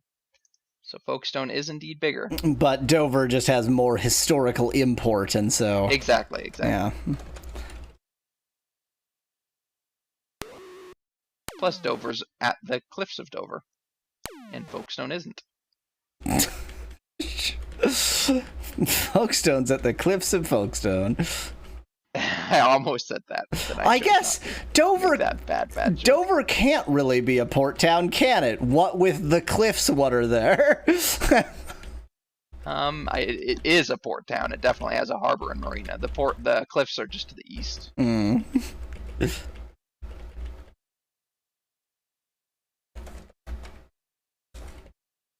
Now, if I were a channel entrance in Folkestone, where would I be?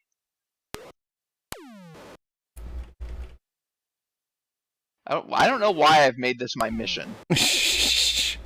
I wonder how annoyed British people... Is this the progress? We are making progress, Becklad. Yes, we are definitively making progress. It sucks. Look at his HP. Yeah, look at my HP. That's progress.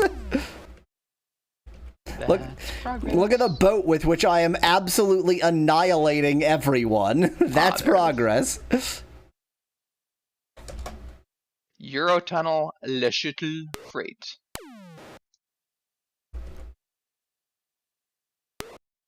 Eurotunnel Freight Parking. Eurotunnel UK Terminal. Eurotunnel to France. There it is. I found it. How exciting. Much further inland than I expected. I mean, I knew it wasn't going to be right on the coast, but it is literally on the most inland part of the town of Folkestone.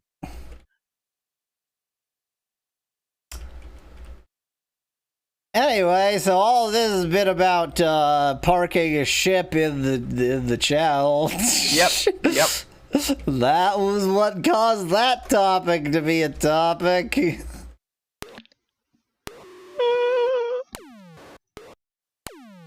Look at all these things. There's a thief at the end. You better save state. I did save state before.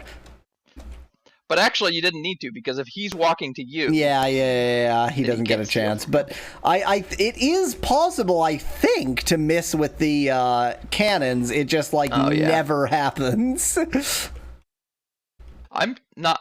I'll have to watch and see if you missed with the cannons. Ever. Maybe I have thought that I've missed with the cannons because I have managed to encounter some enemies that actually take more than one shot. And the fact that they took more than one shot made me think I had missed. Like this guy, for example. Has any story happened so far, asks Specklad? I don't think any story happens at all. I don't think there's any so far about it. I don't think this game has a story. I already read the entire story. Well, yeah, we know the backstory. There's the backstory to the game that you're supposed to know before you do the game. The question is there any story in the actual game? And I'm going with, probably not.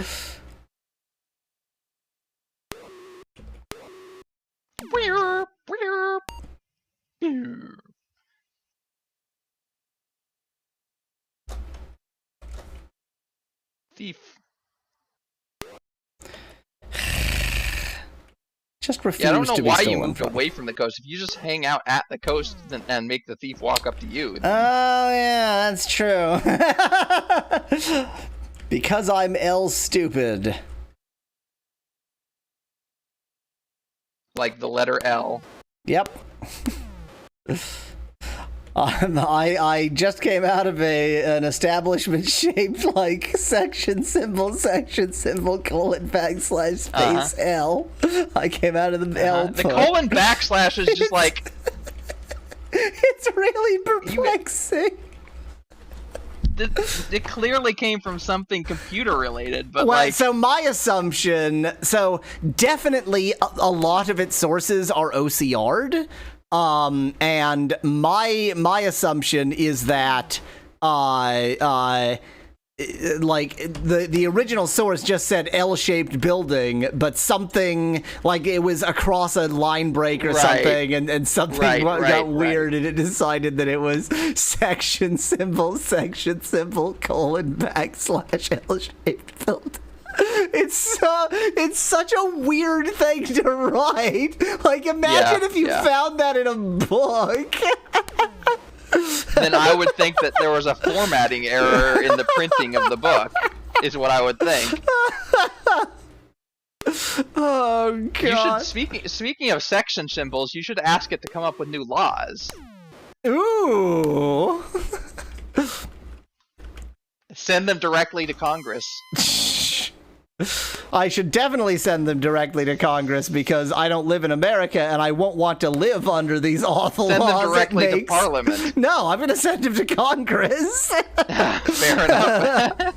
I'm an American citizen. I can suggest laws for America. I don't have to tell them the fact that I don't live there. I don't think the fact that you're an American citizen is the only reason that allows you to suggest things to Congress. I don't think there's any law against suggesting things to Congress if you're not an American citizen.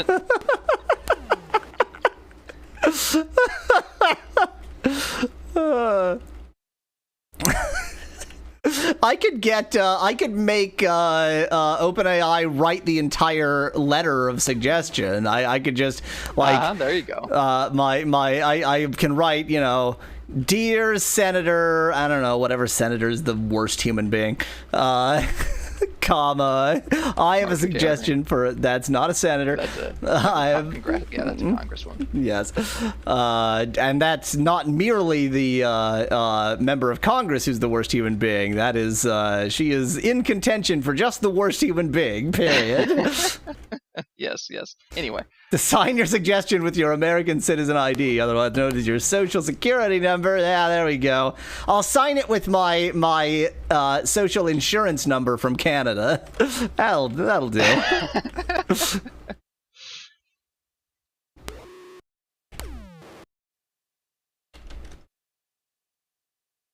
Come on back. Come on back. Don't be a fraidy cat. There you go. Now you die. It's amazing how they just give up running away at some point. They're just like, I'll probably be fine. Life was going to end anyway. I like how we took opposite tacks on that one.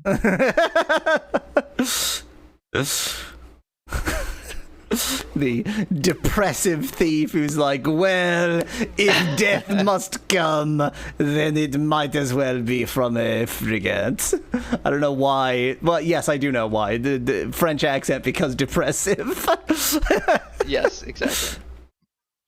Greenland is a lot narrower in this time frame. I mean, everything is narrower. Speculad, we are grinding with specific goals. We want to get exactly. The best armor and the best weapon, and for that we need mucho money. So right now I'm just aiming for like 1,000 gold, and then I'll go see if that's enough, and it won't be, but I'll learn how much it is enough. Oops, that was pointless. And it's going to be a lot of golds. It's going to be awful. But this game, like, there's probably faster ways to get gold. There might be faster ways to get gold, but then you're paying for the food. So yeah, well, that's exactly what I was just about to, like, there's probably faster ways to get gold, but probably not net faster ways to get gold because you pay for the food. Exactly. So, but my other thought was there's a different risk-reward thing that, like, it would be almost impossible for me to screw up and die this way. But if I tried, yeah.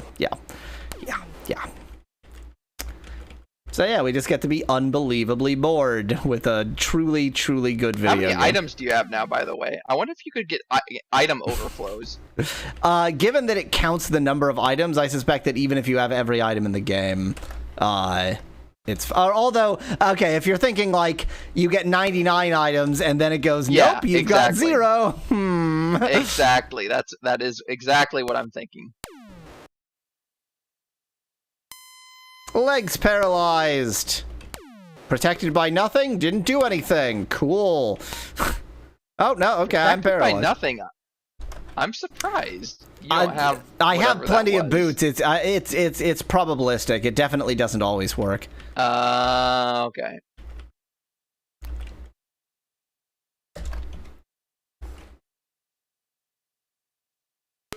Oh my god. At this point, given how much of everything I have, I probably have no reason to be reloading when a thief steals something, but, like, this game doesn't play fair, so I don't play fair with this game. It's the word that I'm looking for. Mm-hmm. Principle. It's the principle of the thing. It's the principe of the thing. 1,000 gold! Actually, quite a bit with that battle. Yeah, I'm just gonna continue my world tour until I end up back in Sicily. Yeah. I mean, Speclad, it's bizarre that your legs being paralyzed stops your ship at all. He uses his legs with the ship rudders. Your arms, sure, but your legs? The ship's controls are like the pedals on a piano. You know, like most ships.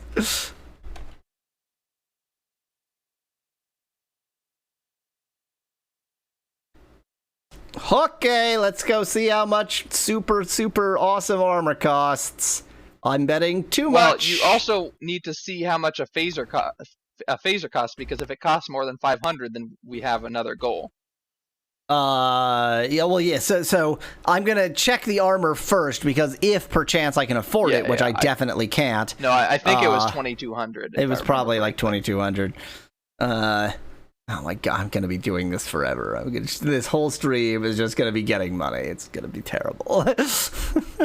I mean, you fast forward the whole last stream. You might as well fast forward the whole this stream. I think the whole last stream just isn't going to exist because I created a fresh character at the end. So the series will just start with that.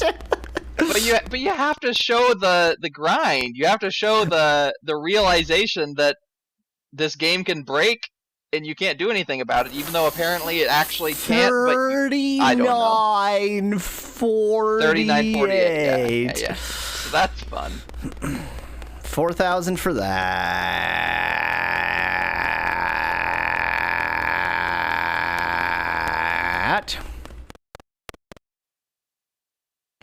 Phasar, 576. It's so close to the 500 anyway that I think I'm just gonna buy it. Phasers are cool.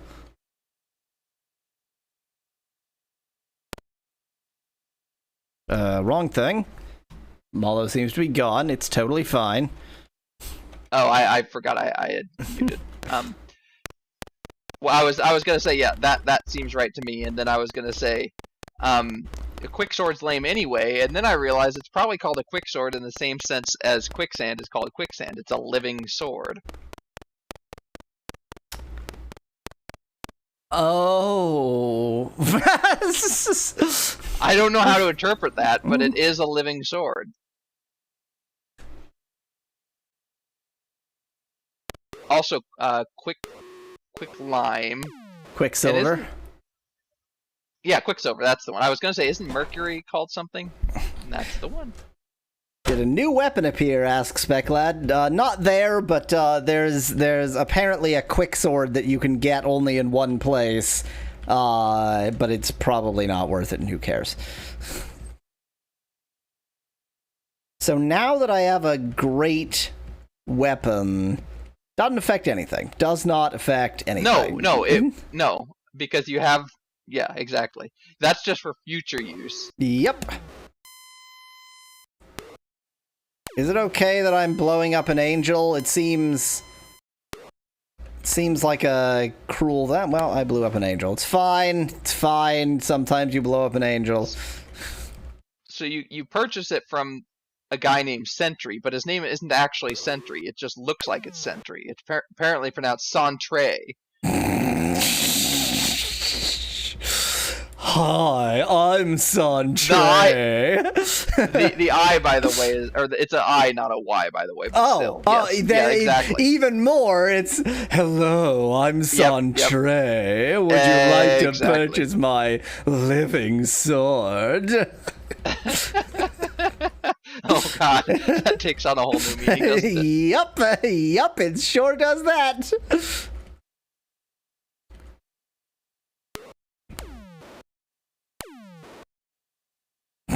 Centre. Good old Centre. Haven't even met him yet. I think it just sounds a lot like character. Shantae or something. Yeah.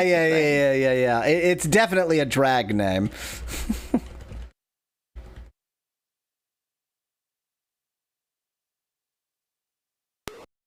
I did not actually mean to imply that Shantae is necessarily a drag name. But, you know, apparently I implied that, so whatever. I'm just going to live with that fact. You are an awkwardly positioned thief. It's the Baffin Island thief, the famous Baffin Island thief. The one and only Baffling Island thief. And he's dead. Oh my god, I had to get 4,000 gold! Right? Command. Yes, that is the way to beat Dragon Quest, apparently.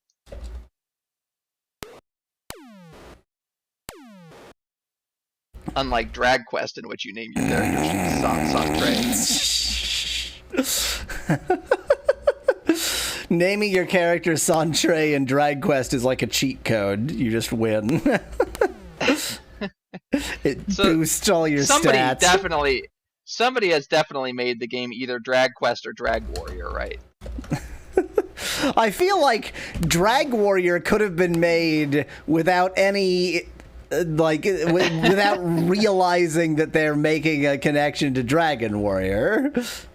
Wonder what Ultima II speedruns are like, says Bit. I would love for you to tell me how long an Ultima II speedrun is. I'm betting it's similarly like just break the random number generator, because it definitely only changes when you move tiles, so you can make a.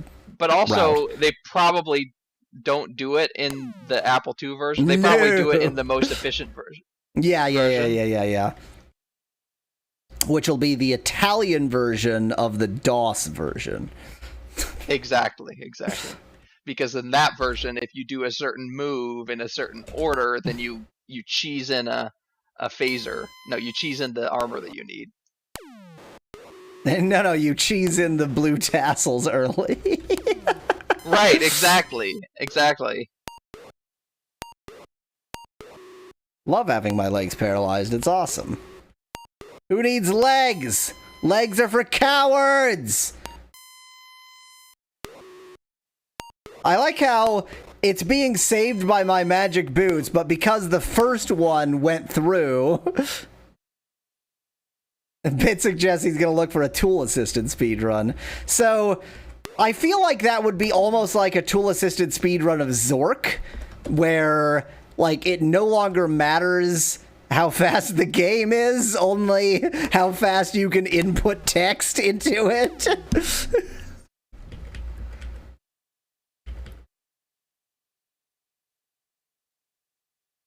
for the DOS version, aka the lame version.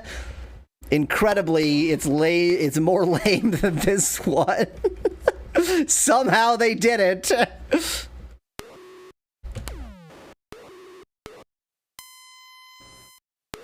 Are there boats in other time periods?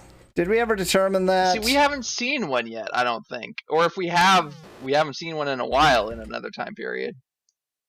And I just haven't spent a lot of time in other time periods. Basically, I'm wondering if I bet that the type of transportation is limited to the, well, maybe not. Oh yeah, probably. I bet rockets are in Pangea because, you know, ancient civilization. Did nothing and about this. Biplanes. Go on. And biplanes are in modern times, and then the frigates are in. You're in BC, right? BC, yeah. Yeah. So I would think that frigates are BC, biplanes are modern, and then rockets obviously aren't in Legends, so they must be in Pangea. No, of course they're. Never mind, I'm being stupid. Rockets are going to be in post-apocalyptic, right? Yeah, that's what I was thinking. I forgot that there were 5 time periods, not 4. Well, there's 4 plus Legends, which is kind of sort of not really a time period. Exactly. There's also and horses. Yeah, there's horses in seemingly every time period. Oh, you can take horses through the time gate, so there are definitely horses in every time period. Ultima 1 and 4 seem to be the popular ones, but I'll bet none of the Ultima 1 speed runs are of the original classic garbage version of Ultima 1.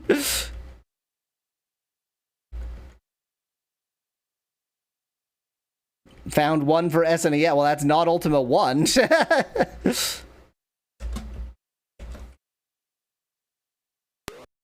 Mallow silenced himself again. He is not allowed to speak. I sure did. I had nothing to add.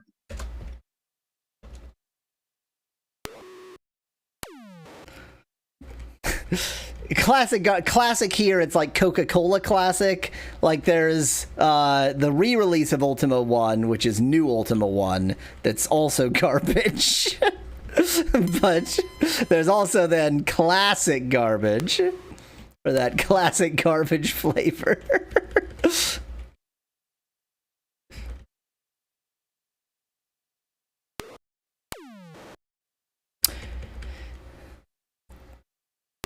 I have to know, are there speedruns of Zork? Because if you're... I would be surprised if there weren't. So like a tool-assisted speedrun of Zork is meaningless because it would just depend on your CPU speed. But like a regular speedrun of Zork, I feel like if you were on something with equivalent power to like the original IBM PC, you can type faster than it can process commands. So you could get an actual like fastest possible playthrough. If you can type at a reasonable speed.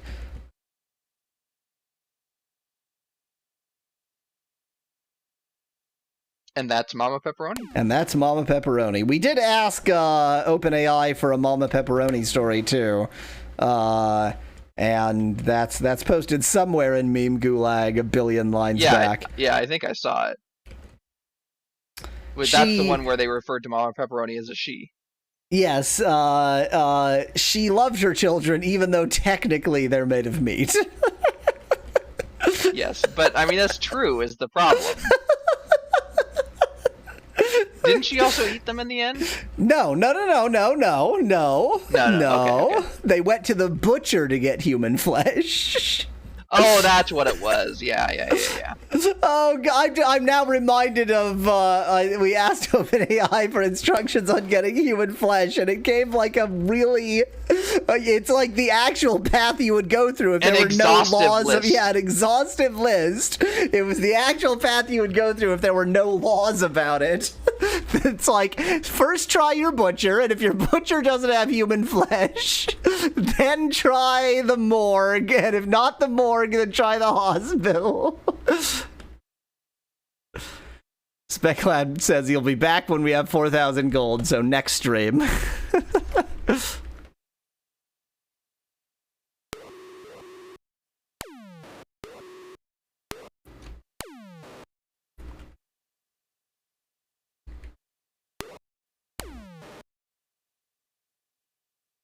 We're almost back to 1,000 already. That feels a little bit faster than it was last time.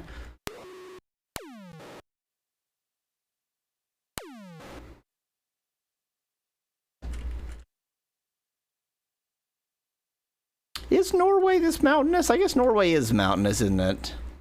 Norway is just made of, like... Yes, especially Norway, yeah. Norway is just made of, like, oil, basically. It's just oil solidified into a nation. Well, it's the same, ancient mountain range as Scotland and the Appalachians. Mm. And I think the Atlas Mountains. Wow. That old Pangea and its broken up mountain ranges.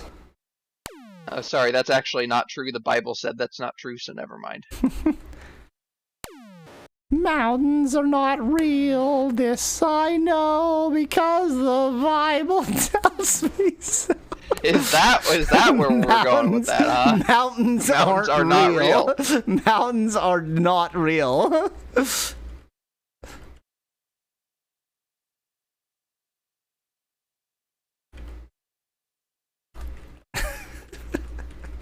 Oh, I should have it, I should have OpenAI give me the Lord's Prayer in, like, Tokipona and Kosa and, I don't know, what other unlikely languages? Basque. I guess it's definitely been translated many times into... There you go, in Klingon. Now we're talking. Give me the Lord's Prayer in Klingon for extremely confused Klingons. Elvish. I wonder if it knows Elvish. Well, so I asked for it to give me something in Babylonian cuneiform, and it definitely did not give me a translation, but it did give me cuneiform, which is pretty impressive. Judging by how boring the cuneiform was, I suspect that it was one of the, like, real cuneiform documents they find, which are mostly, like, boring business transactions. Yeah.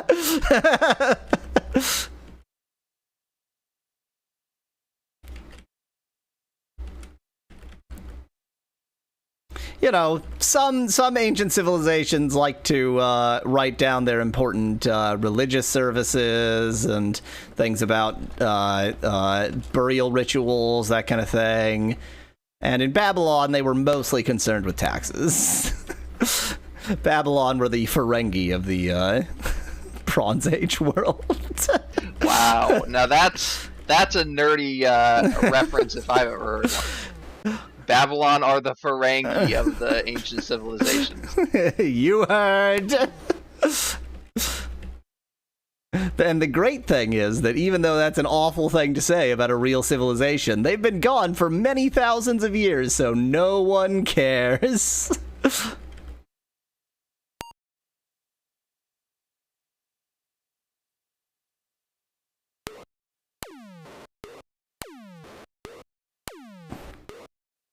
Oh, I should ask it for linear A. Nobody is decoded linear A yet, have they? I don't think so. Is that the Greek one, the Mycenaean Greek one? Yeah. So there's linear A that is symbols that nobody has understood, and then there's linear B, which are like an actual predecessor to Greek. So are much easier to sort of diagnose. Basically, at some point, they were like, we're just drawing, like, actual human shapes, and these Phoenicians, they, like, stole hieratics, and that seems just easier to write, so let's use their alphabet, and then linear A was forgotten. Thanks, Phoenicians.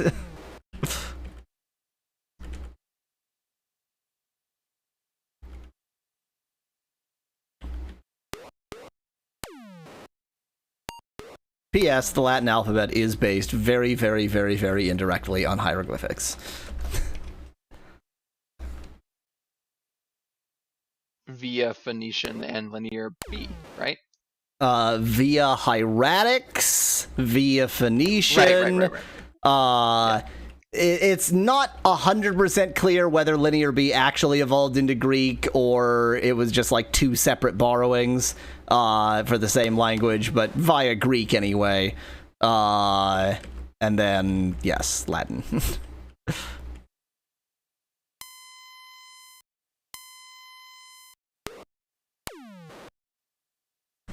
So all this about hieroglyphics being dead.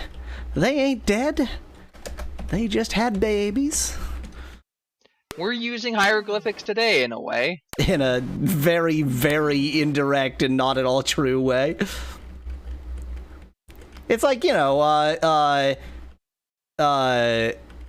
ancient Greek, people consider as, you know, just the old form of modern Greek, and so still a living language. It's just that it's evolved a lot, whereas people consider Latin a dead language. But that's only because Latin became a lot of languages. Yeah. Like if Greek only became a few. Yeah, if the Latins in I think it's northern Italy is the Latins had just said, no, we're just gonna keep calling it Latin, we're the Latins, you bastards, then we would still have Latin.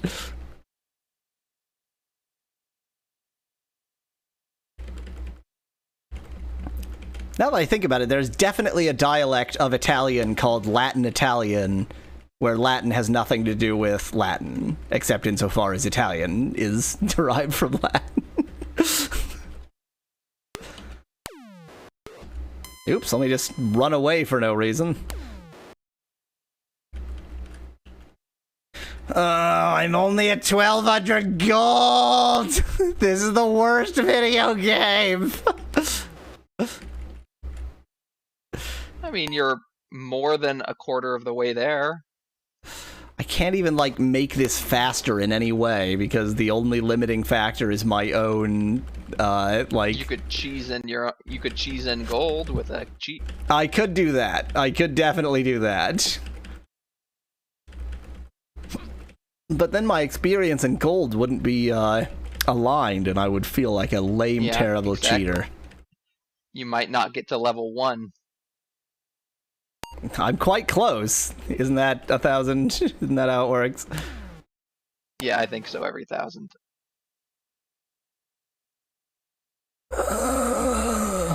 Game almost too exciting. Don't know what to do with... I mean, I haven't been paying attention to the Ultima II screen in ages, so...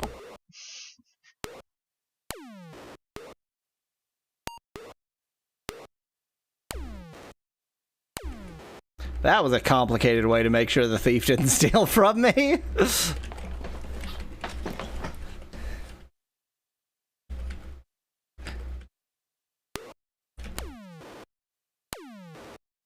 God, what an exciting game. I can barely...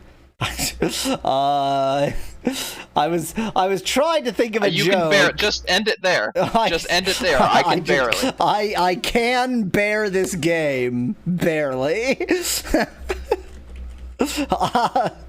What's your opinion of Ultima II? I can bear it barely. I mean, it is bear / elf. So. I am playing as bear / elf boy. By the way, sorry. Occasionally I accidentally press B and it says, think again, bear / elf boy. Nice. It's just, when the game use your name, and it's very funny and stupid. Wow, I destroyed that frigate in one shot. You would think the frigate would do that to me, since I am also on a frigate, but apparently not.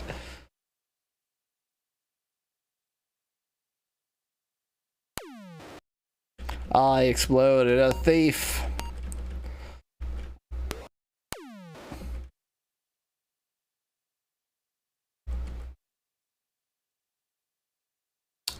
I wonder... Yep, there it is. I'm so glad you knew it was coming from me. If there are time gates in this time period that are on the coastline...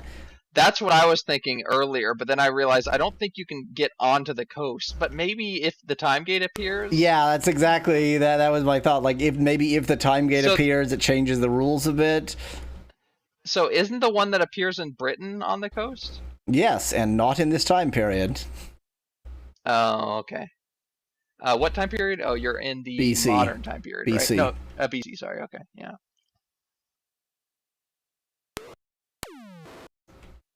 1400. The excitement's unbearable.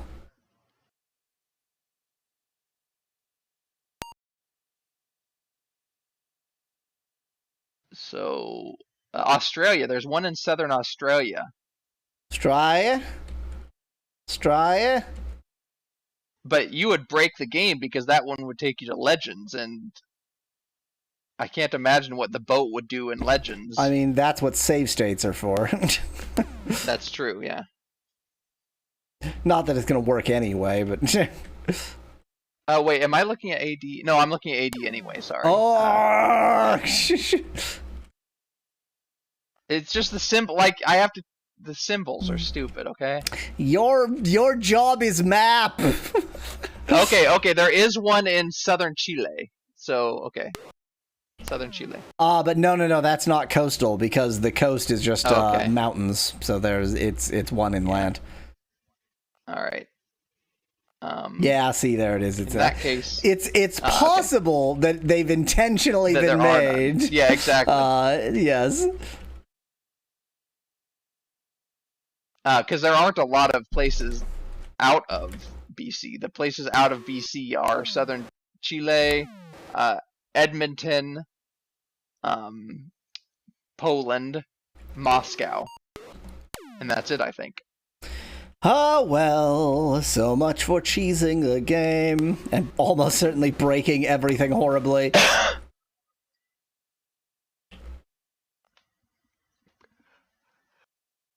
I'm really disappointed that we haven't found a way to take advantage of the time gate timing bug. It feels so cheesable, but I just can't think of anything that it would do that would actually be useful in any way. Oh, you're having a good time. I'm just gonna put this orc thing out of its misery. Yeah, exactly.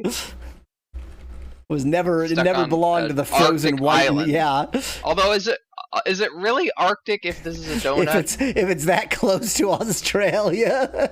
Exactly. Well, I mean, it's as close to Australia as Antarctica is, so. True. Oop. And Antarctica is pretty temperate. That's what it's known for.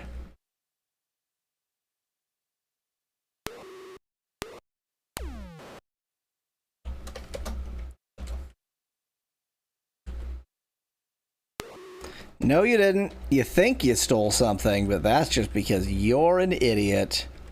No, you didn't. You think you stole something, but that's just because you're an idiot. Mm-hmm. Only took me 3 tries. God, what an exciting video game. Why don't you have an OpenAI account? Why don't you have an OpenAI account? You could be making brilliant OpenAI stories. Well, I'm doing nothing important at the moment. It's free. It's just that you need to register with your phone number, which is pretty annoying. I assume that free, you just have to sell your soul. Yeah, I assume that it's so sort of restrictive, basically because it's like really expensive on their servers, and they don't want people just, out and out creating multiple accounts. Yeah. Well, because there's no limit on how much you make. I think it's just they don't want people doing like meme bullshit and like you're doing, like I'm doing. No, like flooding it, like just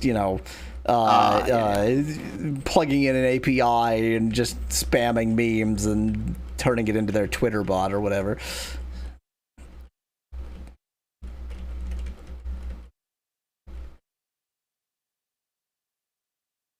You know, unlike 15.ai, for example.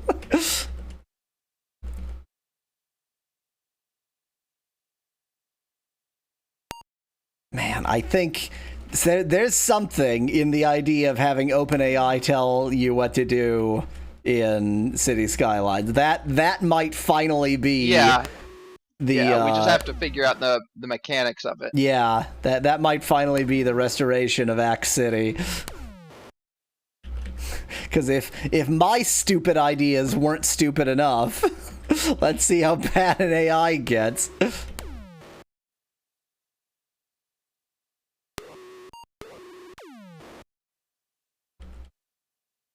I wonder if I just if I just sit here passing time, I'm not taking food, I'm not taking anything else, but I'm fairly certain that enemies are spawning. So maybe what I do... Maybe they'll find your way to you, but it doesn't look like no, they will find their way No, to I you. don't want them to find their way to me. It's just that I want to be going around. I just want to find more enemies while I'm zipping about the world. Yeah. You want maximal enemy density. Yeah, exactly. Well, that one found its way to me.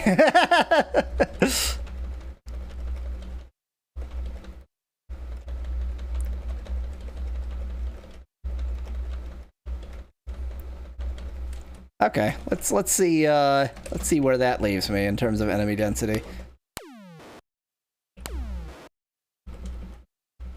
It does actually seem a little more dense, little bit better enemy. I think that actually kind of worked. I think it takes a really long time for enemies to spawn, like longer than perhaps it should. So the enemy density is still not great, but that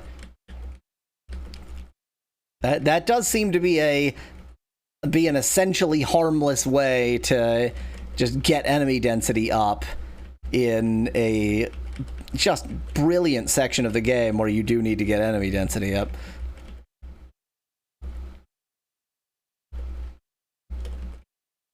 So what I should do is find somewhere that's kind of sort of surrounded by stuff.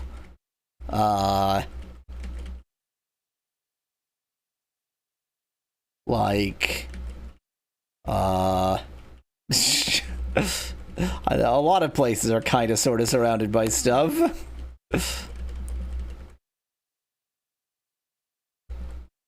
Unfortunately, I don't think it has keyboard repeat, so if I just hold down P, that's not going to do anything.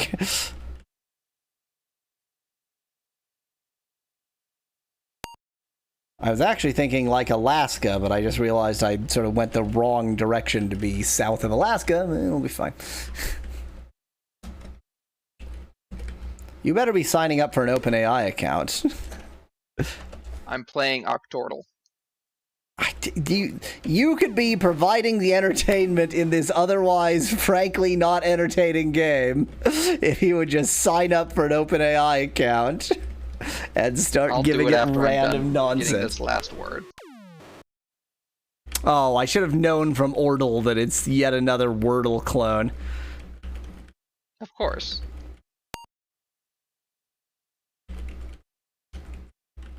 Is there a Wordle clone where instead of words, you're searching for linear systems of equations? There are a couple that aren't exactly like that, but it would be, if they were like that, then I would like them. There are a couple math ones that I don't like. I don't know why, they're just not my thing. Where you have to put in the numbers and the symbols, so like plus, equals, minus, etc.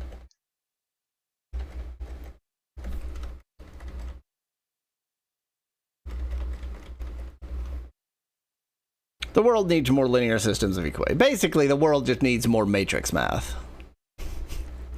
Matrix algebra. Hi, Thief. How you doing? I don't know why that's a song. Neither do I, but apparently it is one.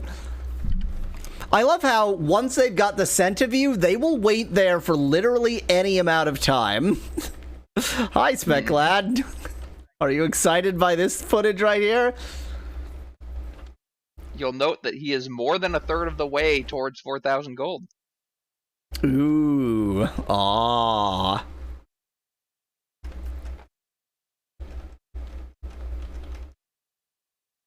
In fact, he's 5/8. No, not 5/8. 3/8. No, is that right? And this is why you don't do Wordle with math. No, exactly. 5/12. Yes, 5/12. I can do math in my head. If it's powers of 2, I can do it in my head. Everything else, no. Well, because I just was like 333 is 1/3 of 1,000. Yeah. Right? I know that like 667 is a very suspicious number. Myrtle is Wordle but with murders.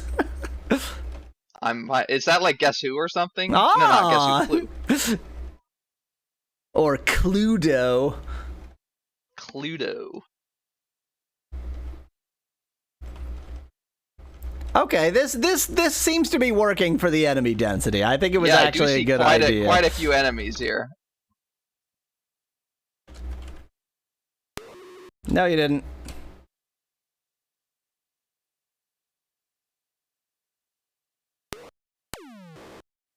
Gonna go back in time. Hypothetical RPG for programmers where all the numbers are in hexadecimal. Well, there's lots of games where all the numbers are suspiciously powers of 2. And any non-programmers have no idea why there's so many things that are in stacks of 16 and 32 and 64 and 128.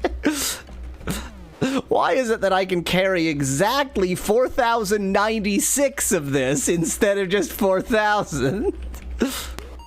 Why can my strength go up to exactly 255? Yeah.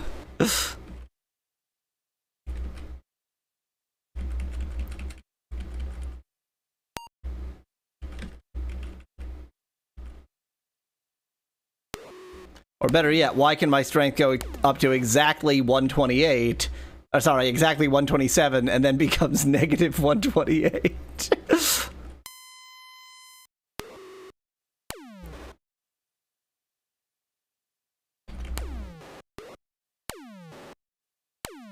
Alright, I got the last word. Let's see, OpenAI. You want beta.openai.com/playground.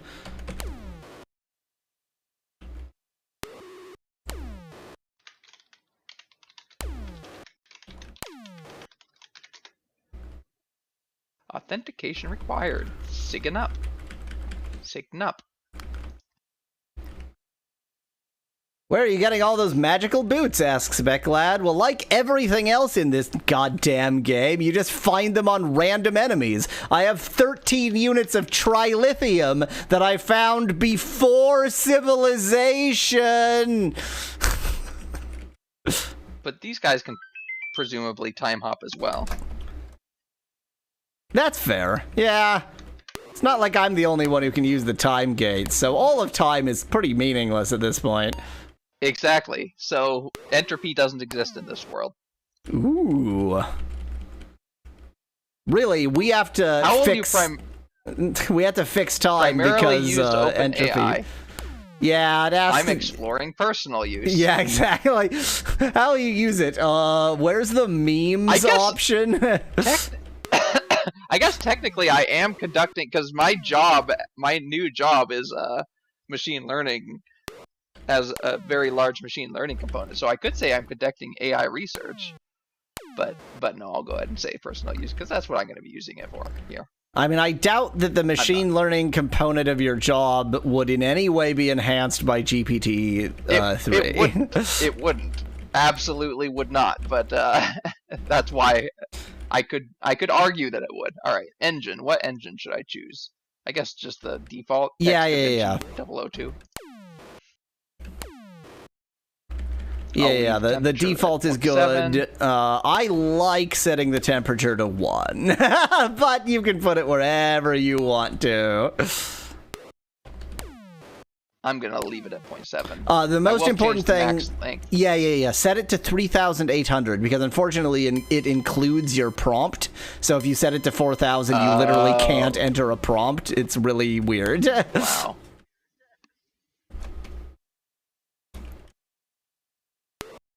Temperature 1 Kelvin, suggests Speglad. Top P controls diversity via nucleus sampling. Half means half of all likelihood weighted options are considered. I'm just gonna leave everything else at default.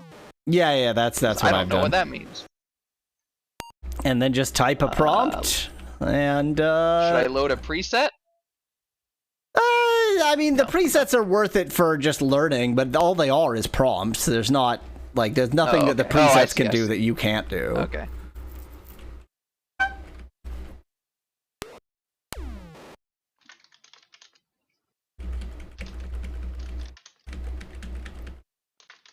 Ooh, here's something I haven't tried. To translate this gibberish into English and then type in gibberish. I'm gonna go ahead and start that. Translate Gnirsk. So English, just one word for now. The template it gives for translation is translate this into whatever, : new line. Oh, Speglad! Oh, okay. After you translate some gibberish into English, you should write Ultima II strategy guide. Didn't we already do that? Or we said Ultima II walkthrough or something? We said, so I was looking for, the exact the commands. for, Yeah. We did not ask for a strategy guide. So : return, and then hit submit? So the way that the template works, so if you just wanted to do Gnushk, then you just say translate Gnushk into English, period, and then click submit. But if you want to translate something long, you do translate this into whatever : new line, and then you write the long. Yeah. I see. Or at least that's how the template does it. Gnushk is not a word in English. Well, thanks. I already knew that. Let me try again. The model predicted a completion that begins with a stop sequence, resulting in no output. What that means is it thought your prompt was complete. I see. Anyway, let's go ahead and ask for. Let's get an Ultima II strategy guide. I'll just say Ultima II strategy guide then. I'm going to use the brackets. So the other way you could do that is what I've been doing for novels by just saying, Ultima II strategy guide by Ferdinand Kring? What name did I give him? Right. And just let it go. I think the fact that I put brackets broke everything. Yay! I can't copy this whole thing because it's gonna be too long. Just read us some excerpts. Well, experts are. Hello, Kathleen. Excerpts are. I'm waiting for it to finish. It's really getting on up right now. Okay. So here's an expert. Teenage Mutant Ninja. Go ahead. When it generates really long things, because it's actually using your computer, it can take a long time and seem really frozen. Oh yeah, it's definitely very frozen right now. So here's another expert. Bracket strategy guide end bracket walkthroughs end bracket fact end bracket information end bracket cheats end bracket I see. Code end bracket Tales of Vesperia 360. I see. Guide, Essentially, rather than giving you a strategy guide, it gave you a catalog on which that strategy guide was listed. Exactly, and I think this is actually because I put the brackets. Because it's now thinking of it in terms of all those websites that use brackets as a header. Yep. And my page is currently unresponsive. I definitely need to change the max length. Well, I'll leave I'm just gonna exit page for now because do not change the max length. Leave it really long. We want novels. It writes the best novels. All right. So what's it gonna? I'll just write Ultima II strategy guide. By Ferdinand Kring. I'm gonna put a new line by Ferdinand. How do you spell Kring? I think Cring. I don't honestly remember the name I invented for this character. Oh, it actually completed the character name. It's now Ferdinand Kringle.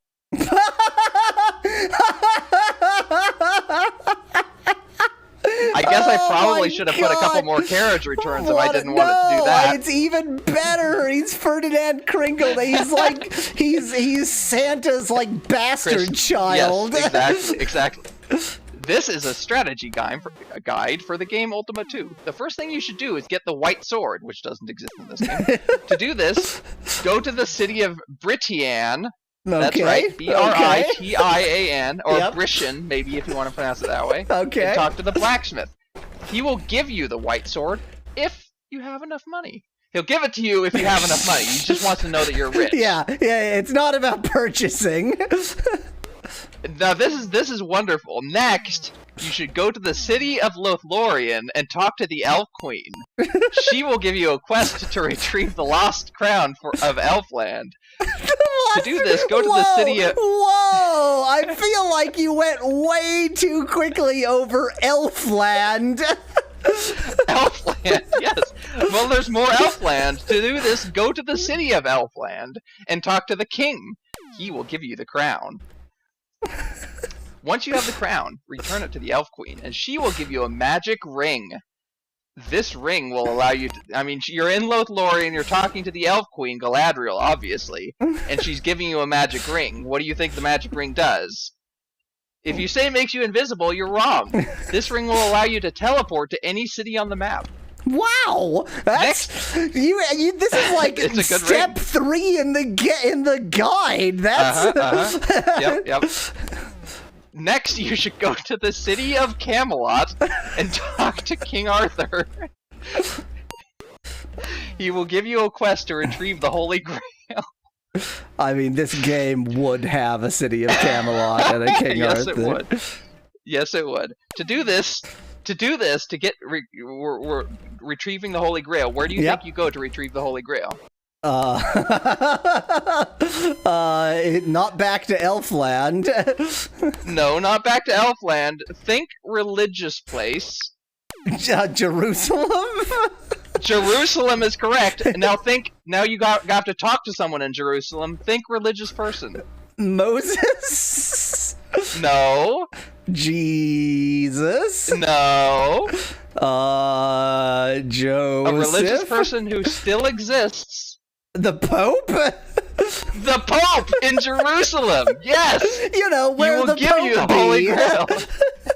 Exactly. Once you have the Holy Grail, return it to King Arthur, and he will give you a magic ring. Guess what this magic ring does? Oh God! This is the second magic ring. That didn't even click to me. This version of Ultima II is just about making a magic ring collection. Yes. Ultima II, Lord of the Rings. So if the last one let you teleport everywhere, does this one let you go to space? Yep. No. Does it make you invisible? I'll give you a hint. Go full Lord of the Rings? No. I'll give you a hint. They didn't have to change anything about the magic ring compared to the other one. So it also lets you teleport to any city? This ring will allow you to teleport to any city on the map. Wow. Next. No, this next place is wonderful. Next, you should go to the city of Atlantis. Ooh. And talk to the king. Of course. He will give you a quest to retrieve. Wait a magic ring. The lost city of Atlantis. To do this, go to the city of Elfland and talk to the Elf Queen. We're back. Yes, we're back in Elfland, but remember the Elf Queen was in Lothlorien, but now we're talking to the Elf Queen in Elfland. I guess she wanted to hook up with the Elf King. She just because she was visiting, the Pope was visiting Jerusalem and the Elf Queen was visiting Lothlorien. So she will give you the lost city of Atlantis. Oh God! Just once you have no trade, no explanation. Just here, have a lost city. Once you have the lost city of Atlantis, return it to the king of and Atlantis. he will give you a magic ring.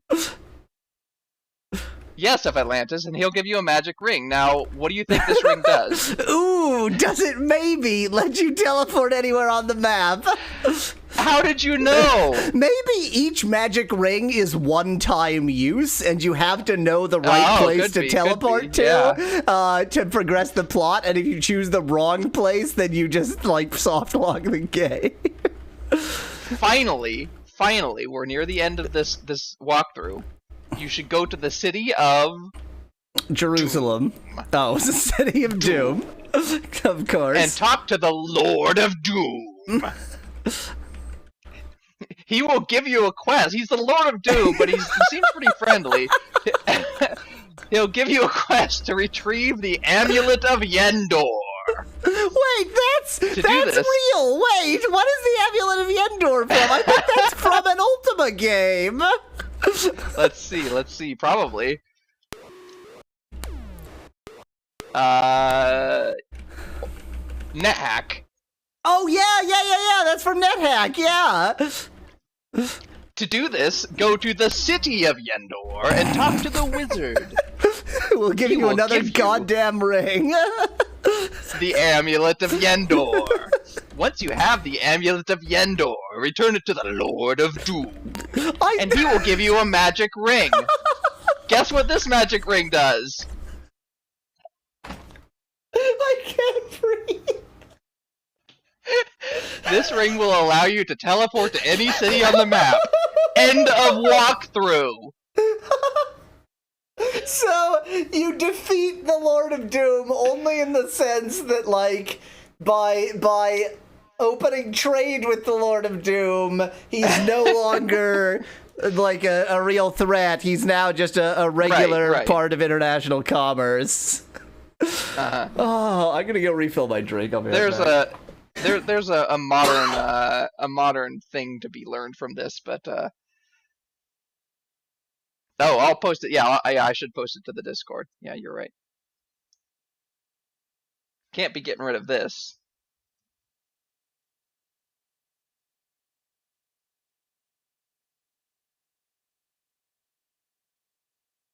All right, let's see. Yahweh's Democracy. No, that's not the right one. There it is. Yahweh's Projects. No, that's not what we want either. Yahweh's Obscurus. That's what I'm looking for. And Meme Gulag, right? Should I post this in the meme Gulag? Yes. Yeah, Meme Gulag. Originally, that's for image posts, but whatever. Right. Should I format it in any specific way? What I've been doing is just sticking it in the code tags, because at least that separates it. Right. So that's 3 backticks. For the tags in Discord, is that with a bracket or something else? 3 backticks, new line, paste it all in, 3 backticks. Although if it's more than 2,000 characters, you'll have to do the attach as file thing.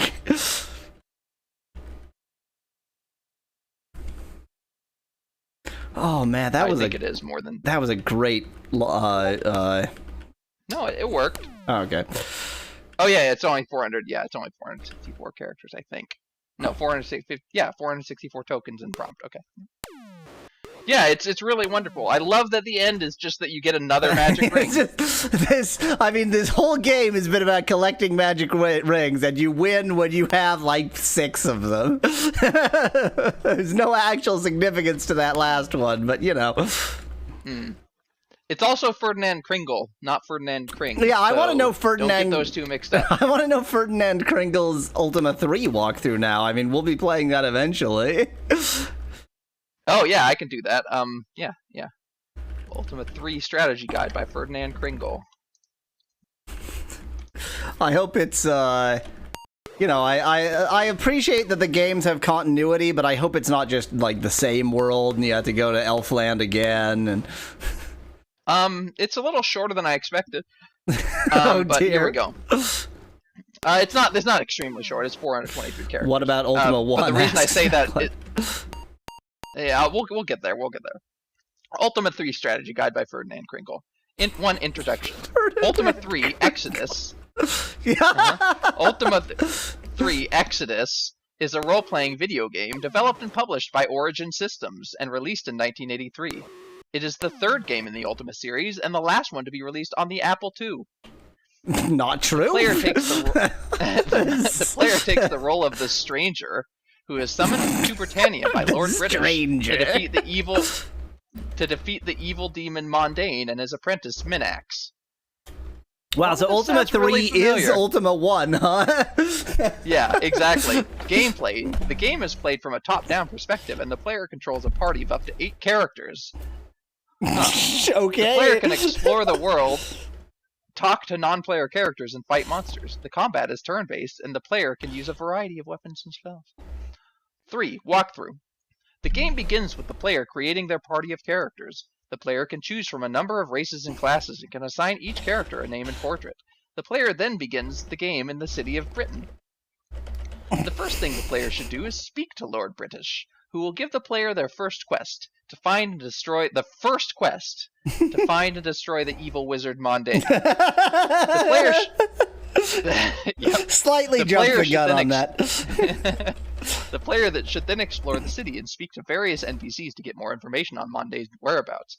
The player can also purchase equipment and supplies from the shops in Britain. Once the player has gathered enough information, they should head to the city of Dawn and speak to the mayor. The mayor will tell the player that Mondaine is hiding in the city of U. The player should then head to U and search for Mondaine. He can be found in the southeastern part of the city. Just find the last boss. Once the player has found Mondaine, they should engage him in combat. He is a powerful wizard and will summon monsters to aid him in combat. The player should use their strongest weapons and spells to defeat him, which we've not told you how to get, by the way. No. Once Mondaine is defeated, the player should return to Lord British to complete the quest. That's it. It's a very short game. That's the entirety. Yeah, that's the entirety of Ultima 3. Ultima 2 is a magic ring collect 'em up. Ultima 3, Yep. the very first NPC you encounter gives you your final quest, and then you just have to hop to 2 more cities. Yeah, which is also your first I just quest. love that it says who will give the player their first quest, and that's like the only thing you ever do with Lord British. Or with any quest. Yeah. It's the only quest. Ultima 1 strategy guide. Ultima 1 strategy guide by Ferdinand Kringle. Santa's bastard brother. Alright, so this one actually gave me like a table of contents at the top. That's Ooh. good.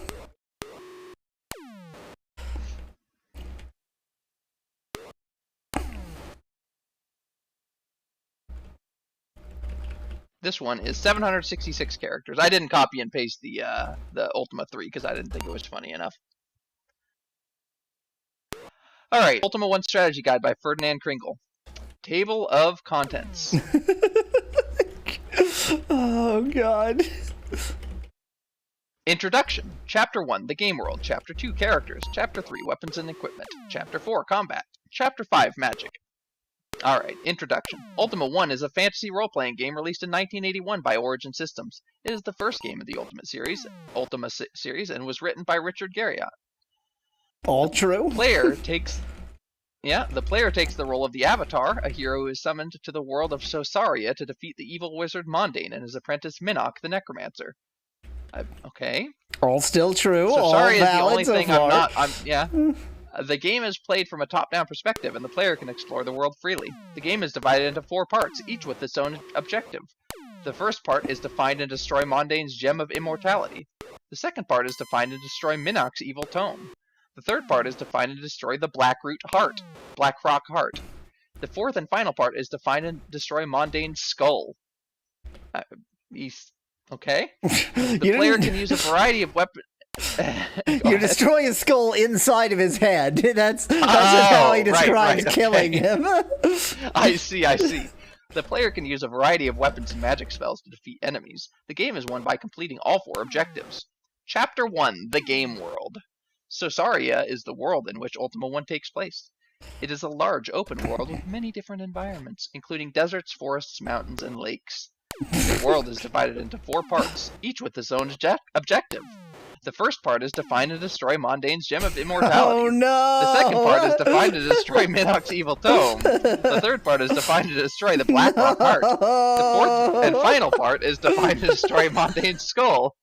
The player can use a variety of weapons and magic spells to defeat enemies. The game is won by completing all 4 objectives. Chapter 2, Characters. The player takes the role of the Avatar, a hero who is summoned to the world of Sosaria to defeat the evil wizard Mondane and his apprentice Minok the Necromancer. The Avatar is customizable, and the player can choose from a variety of races and classes. The races include human, elf, dwarf, and halfling. The classes include fighter, mage, and thief. I like, by the way, Can also choose... include, here is the complete list. Yeah, exactly. The player can also choose the Avatar's starting statistics, which include strength, dexterity, intelligence, and constitution. The player can also choose the Avatar's name. Chapter 3, Weapons and Equipment. The player can find a variety of I want to mention that I'm delighted that Chapter 2 didn't mention what the point of the game is yet again. Yeah, exactly. The player can find a variety of weapons and equipment in Ultima I. These include swords, daggers, bows, and armor. The player can also find magic weapons and armor. Those are more powerful than regular weapons and armor and can only be used by the Avatar. The player can also find a variety of magical items. These include scrolls, potions, and rings. Chapter 4, Combat. Combat in Ultima I is turn-based. The player and the enemy take turns attacking each other. The player can use a variety of weapons and magic spells to defeat enemies. The player can also use items such as scrolls and potions. The player can also flee from combat. Chapter 5, Magic. The player can use a variety of magic spells in Ultima I. These include offensive spells such as fireballs and defensive spells such as invisibility. The player can also find scrolls which teach the player new spells. The player can also find magical items such as potions and rings. These items can be used to cast spells. So, if this is written as a reference rather than a walkthrough, then it actually makes sense for it to be repeating things so much. It's I did the strategy guide, not walkthrough. So let's try walkthrough. Ultima I walkthrough by Ferdinand Kringle. He has both. Say about that.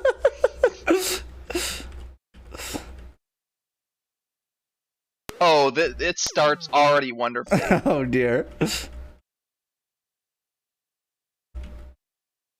Yikes. Okay, that's gonna be fun to read. That good. Oh, whoa, that's cool. Oh, I love that word. That's a word.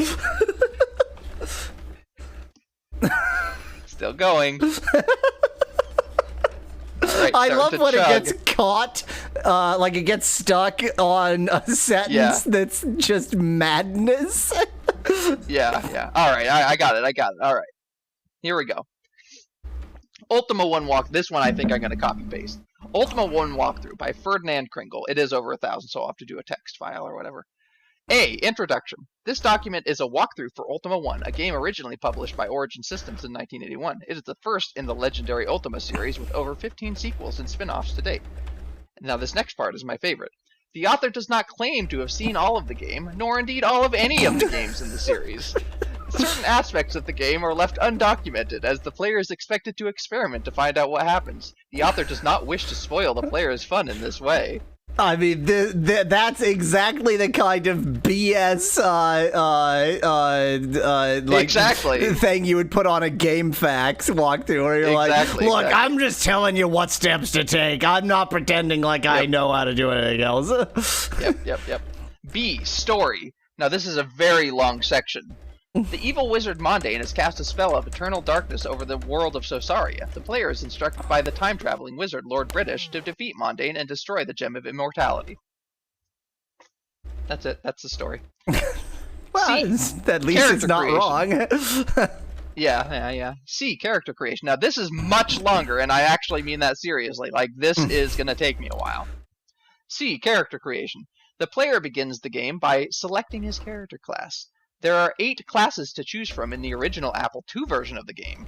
Fighter, Paladin, Ranger, Archer, Magic User, Cleric, Thief, and Bard. Now, that's definitely not true, but okay. That is 100% false, and I love that it's only in the original Apple II version. All the other versions were degraded. Yeah. The player can choose to play as a male or female character. Each class has different strengths and weaknesses. Fighters are the most physically powerful class, but have low magic ability. Paladins are similar to fighters, but are more resistant to magic. Rangers are physically powerful and have good archery skills. Archers are physically weak, but have good archery skills. Okay. Did you hear those two? They're subtly different, maybe. Rangers are physically powerful and have good archery skills. Archers are physically weak, but have good archery skills. You know, so why you would ever choose an archer? I have no... Sometimes you want to be weak. Magic users are physically weak, but have strong magic ability. Clerics are physically average, but have strong magic ability. Thieves are physically average, but have good stealth and thievery skills. Bards are physically average, but have good musical skills. Yeah. Alright, now here's where things get real good. The player can also choose his race. There are 4 races to choose from. You want to guess what they are? Oh, no. If they're not human, elf, dwarf, and halfling. Human, elf, and dwarf are right. Orc? Bobbit. Human, elf, dwarf, and bobbit. Each... That's the word that stopped me in my tracks, by the way.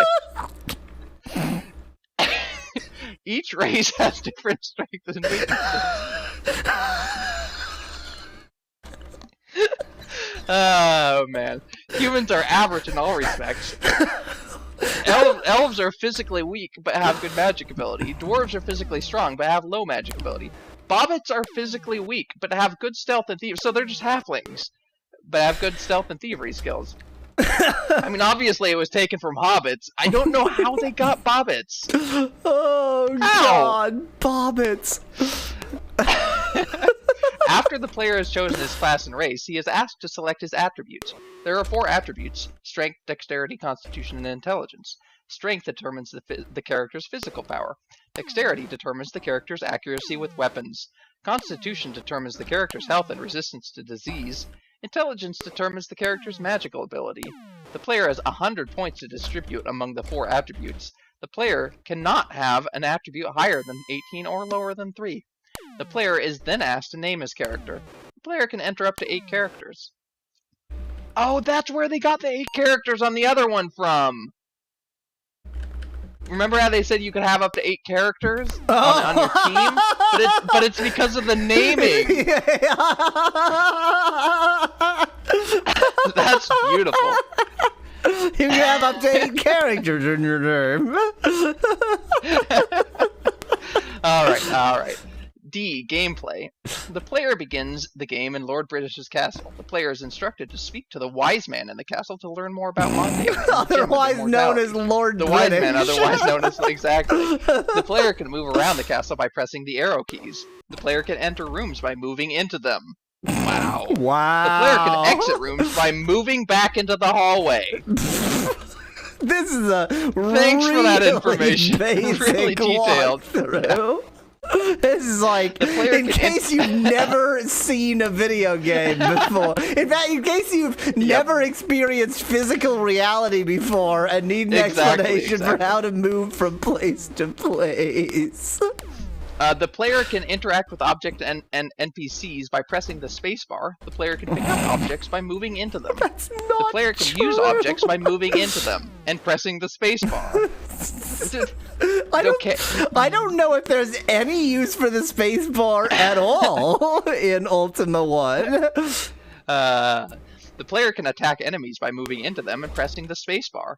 The player can flee from enemies by moving away from them. And pressing the player can space cast bar. spells. Exactly. The player can cast spells by pressing... Wait. It just occurred to me what an absurd statement that the player can moving into them and pressing the space bar, yeah. No, can escape enemies by moving away from them. That's not like a special move you can do. All you're saying is like you can get away from place by getting away from place. Remember how basic this is, okay? It's a very basic This is a walkthrough for someone who not only has no experience with video games, but has no experience being a human. Exactly. For living in a 3D world. Yes. Or 2D world, for that matter. Yeah. The player can cast spells by pressing the A key. The player can use spells by moving into them and pressing the A key. What?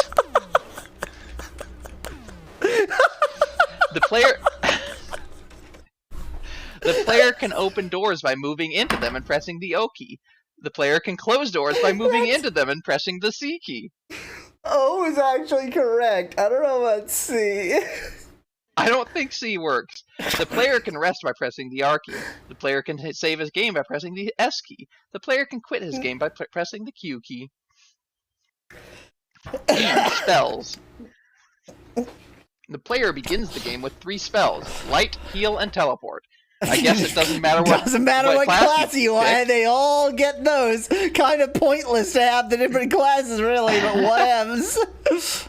The Light spell illuminates the player's immediate surroundings. The Heal spell restores the player's health. The Teleport spell teleports the player to a random location. I think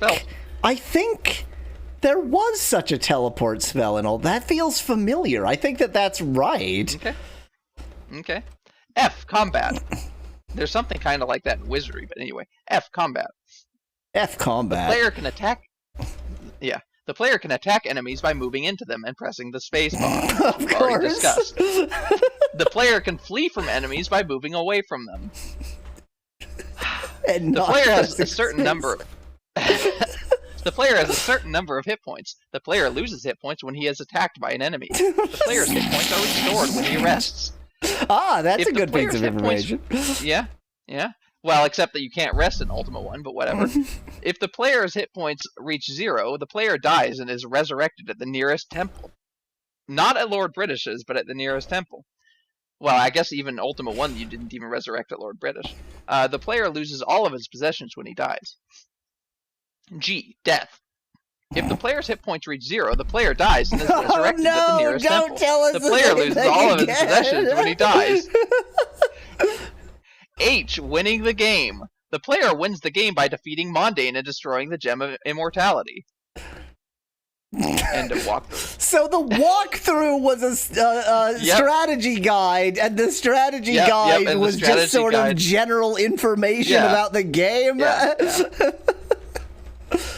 Oh no. So you don't have to save as a text file and do it that way. If you are in the regular client, you can paste it in, and then the plus button, under the plus button, there will be, post this as a text file, which brings up the question. When I paste it in, it automatically does that for me. Yeah, so the trick is that if you have already put the 3 backticks because you want to do it in code quote, then it doesn't do that, and so it's a bit annoying. Okay. Should I do the 3 backticks still then?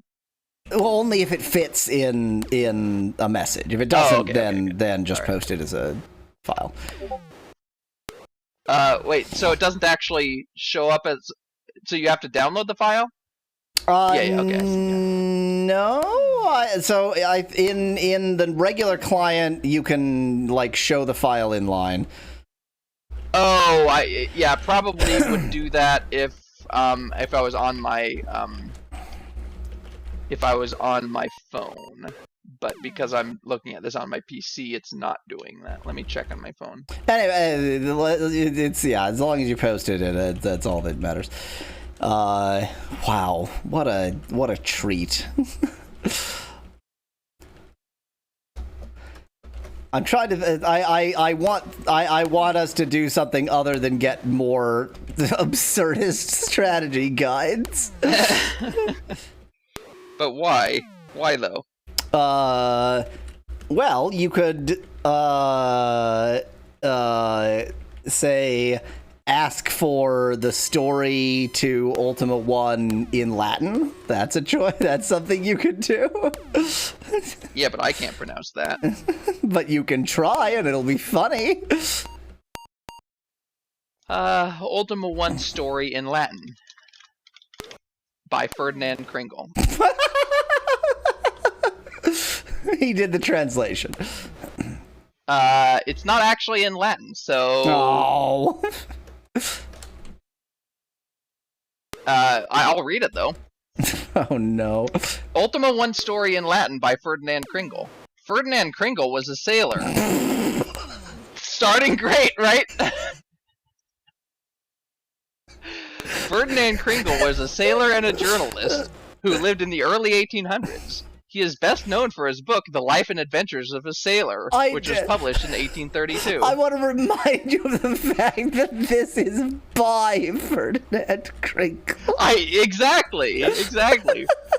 Go on. Kringle was born in the West Indies and spent most of his life at sea. He sailed on many different ships and visited many different places, including the United States, Europe, and South Pacific. Kringle was a gifted writer, and his book is considered to be one of the first true sailor's yarns. In it, Kringle tells the stories of his adventures at sea, including shipwrecks, battles, and storms. Kringle's book was very popular in his time and is still read by sailors and maritime history enthusiasts today. I don't know why that's the Ultima 1 story in Latin, but... Whose actual book was this? This is definitely just somebody's description of a real book that actually exists. Yeah, I think Adventures of a Sailor might actually exist. Oh, God. Ferdinand Kringle is the most prolific author. Yeah. Alright, I'm just going to search for Ultima 1 story in Latin. America. I should have put a... Okay. Okay. You want to know Ultima 1 story in Latin America? Sure. It's already done. I mean, it was done very quickly. Here's no. Ultima 1 story in Latin America. The Last of Us, Part 2.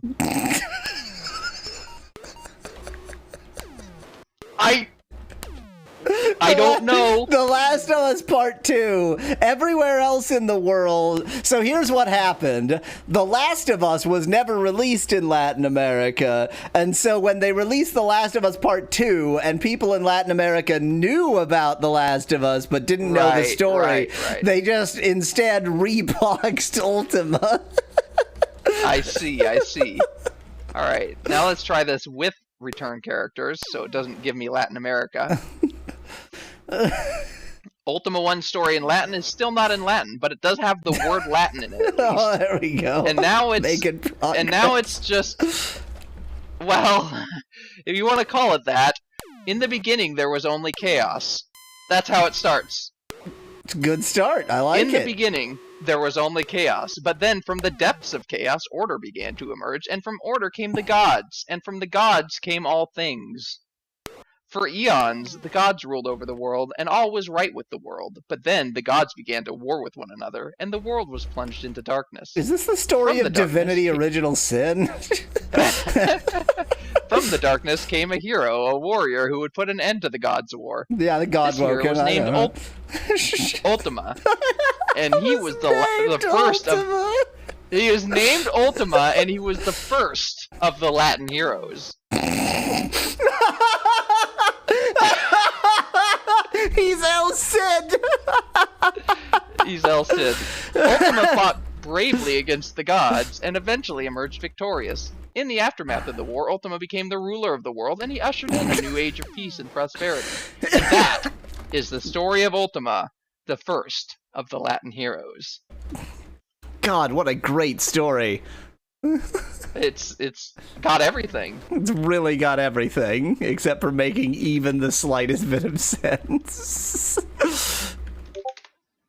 Oh, wow. How translate Ultima 1 story. It's just going to translate the words Ultima 1 story, right? Yeah. It can be tricky to get it to actually just give you something in a different language in the first place. The story of Ultima 1 in the language. Nah, it's not gonna do it, but you can give it a try. Let's see what it does, though.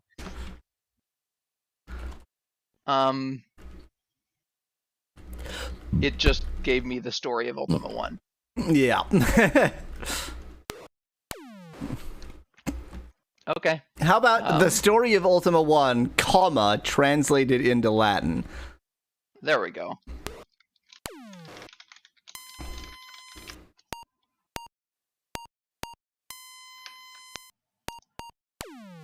Still just English. Damn.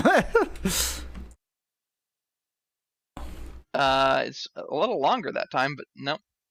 Nothing Latin about it. How about tell me a poem about Ultima 1? Or Ultima 2. We're playing Ultima 2. tell me a Latin poem about Ultima 2. I wonder what it's going to do with that. Probably ignore the word Latin. Oh, nope. Yay! Nope.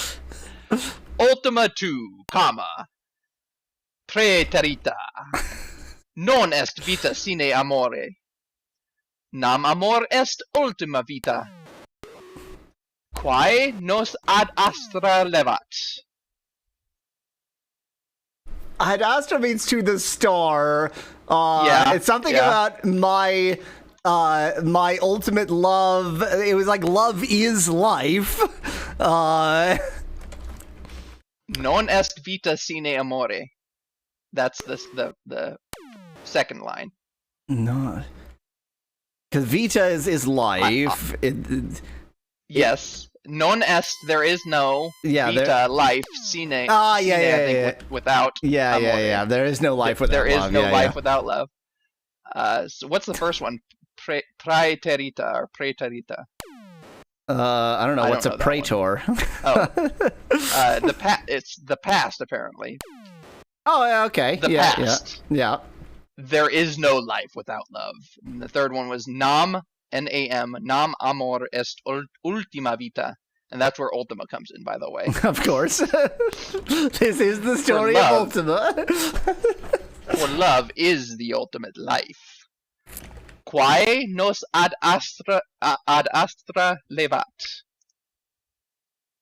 Which lifts us to the stars. The past. There is no life without love, for love is the ultimate life, which lifts us to the stars. That is way too poetic. That is definitely a poem that already exists, and it just plagiarized that verbatim. But it starts with Ultima 2. You know, like the original poem does. Tell me a Greek poem about Ultima 2. Ooh, that'll be even less possible to pronounce. I hope your Greek alphabet's pretty good. Oh, jeez. And yeah, and the worst part is modern Greek pronunciation is different from ancient Greek pronunciation, and I'm not going to know ancient Greek. I did not. And this is a very long poem. Holy shit. No. Can you have Google Translate read it? Yes. Well, I can, but it won't be through my how would I do it through my Yeah, it would require a lot of fussing around to make it work. Yeah. Well, I could at least have it read it, and then I can try to That should be the best idea possible. No, it's not. I'll just read it from the English transliteration on the bottom. There we go. What could possibly go wrong? The name of the poem is To Ultima II. To Ultima. Sepas getones to elados qui alos polites tis Europis poden I don't know how to do an X. There goes my voice again. I don't know why it keeps doing this. I'm just going to read this in the translation in English. You go to Greece's neighbors, and other citizens of Of Europe course, who do not know our language. it's a story about Greece Yep, and about yep, the Greek yep. language. You go to Greece's neighbors and other citizens of Europe who do not know our language, any other country, which they do not know, together with Greece.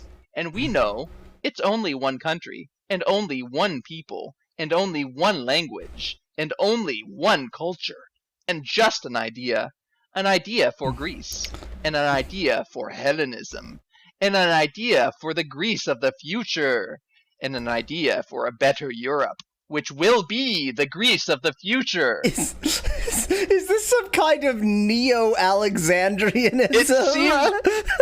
It seems really like fascist or something. It's a bit like the future will be great because we're gonna slightly take over Greece. Europe. Yeah.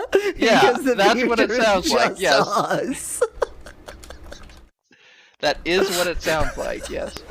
Oh, that was a great poem. I am delighted with that Okay. poem. Tell me a Romani. Wait, Romani? That's the gypsies, right? Yeah, I don't know if that's the name of the they don't have their, I know they don't have their or own the- language. No, I know they don't have their own Oh, language. okay. I just want to know a poem about Ultima II that is based in the Romani Right, it is tradition. okay. Content warning: our content filter has flagged that the generated content may contain unsafe or sensitive language, or because the generated content may represent areas where the model is prone to generating insensitive or inaccurate information. I'm betting it just I generated the understand. word gypsy. Completion may. Okay, well, let me read it. Blessed be the Lord and Lady, for they have given us the second chance. We are their children, and we are grateful. May the light of their love shine upon us, and may we always be in their service. That's it. That's the poem. What? Why? What was the content warning? I don't know. I don't know. Does it evoke slavery? Is that why they don't like it? Maybe.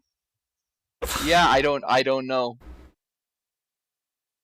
Anyway, that was the Romani poem about Ultima II. Now let's do a Romanian poem about Ultima II. How about a Transylvanian poem? Again, why have a language when you can just have a culture? Yeah. Oh, wow. There's no Ultima in this, of course. When the sun sets in the west, and the moon rises in the east, the stars come out to play, and the shadows dance in the night. All is still in the land of Transylvania, and the only sound is the beating of my heart as I wait for you, my love, to come and take me away. To a land where we can be together forevermore in each other's arms. I will wait for you, my love, until the end of time. Okay. Can you please ask for the story to Ultima 2 as a limerick? Or maybe as a series of limericks? Of Ultima 2 as limericks.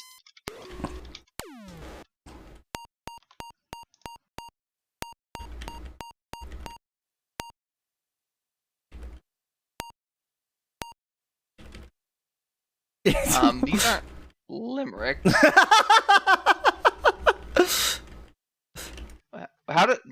Remind me the cadence of a limerick, because now that I'm reading this,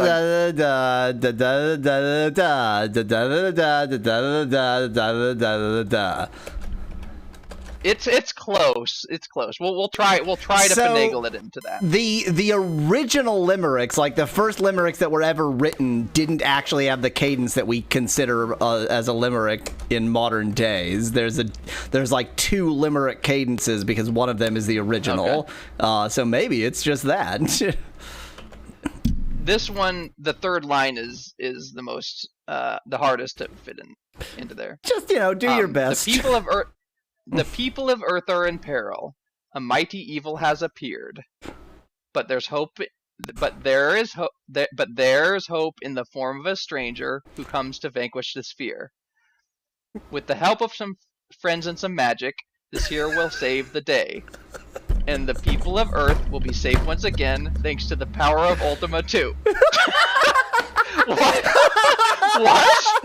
That ending, though. You know, our hero, Ultima II. Oh, it doesn't even rhyme. Like, everything else makes sense. Appeared fear, day, Ultima II. I mean,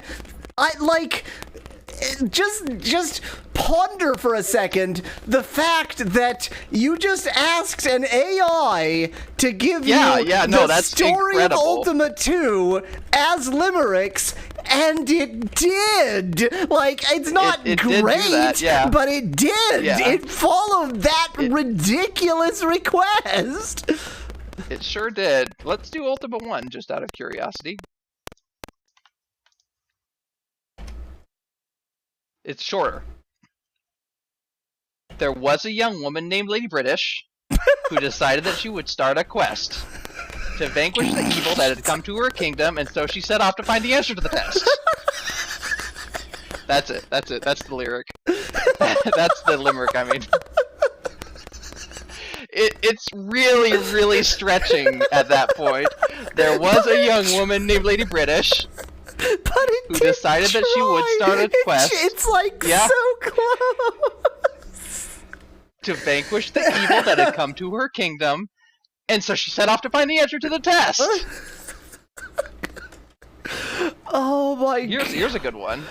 The story to Ultima 2 as an Irish drinking song.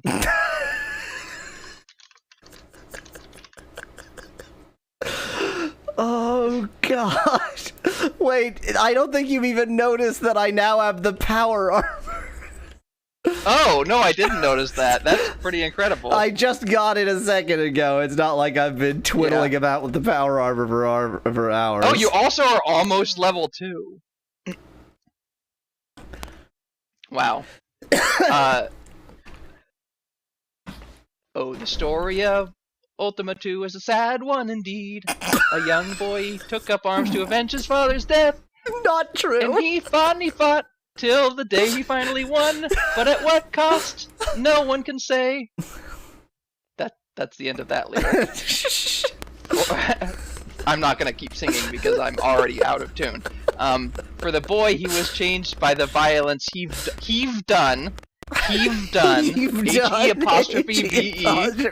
Yeah, I know heave. What are you suggesting? I know the word heave.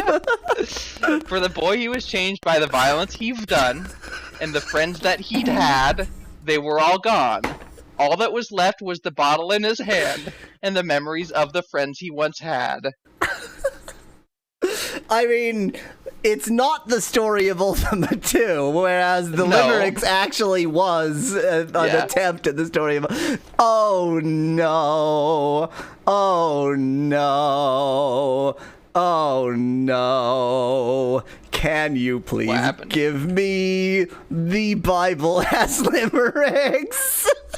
Oh, yes, we can do that. Now... Why oh no?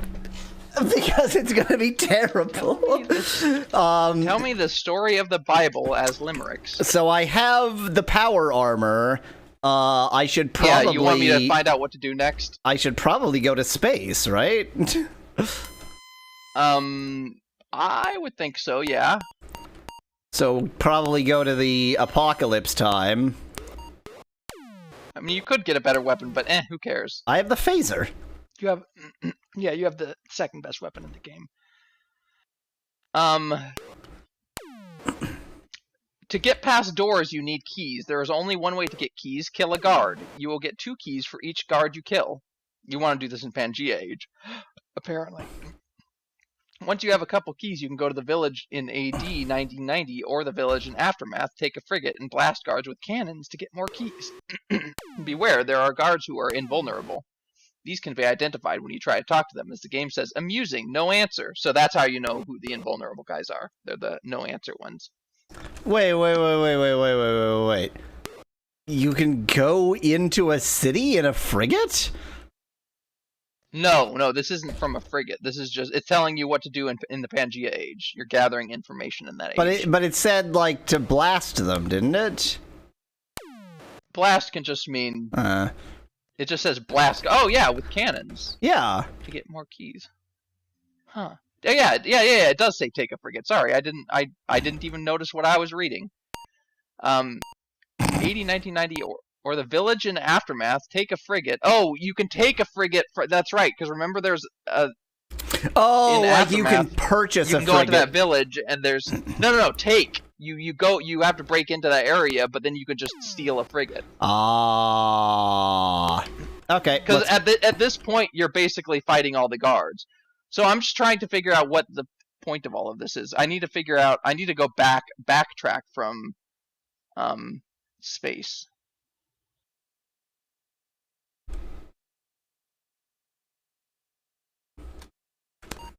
All right. So yeah. Father Antos is on planet X, and you need a blessing from him. So that's what that is. Oh, and you have to get to Pirate Harbor for that. Aerial transportation. A single propeller plane can be had from the New San Antonio or from Pirate Harbor in the single dwelling left in the aftermath. Unlock. Yeah. So you just need. Yeah, you need keys. So you need to kill guards. You get 2 keys for each guard you kill. Once you have a couple keys, you can go to the village in AD 1990, or the village in Aftermath, take a frigate and blast guard. So that's, yeah. So basically, your first two keys are tough, because you have to kill a guard. And then after that, you can get keys the cheaty way.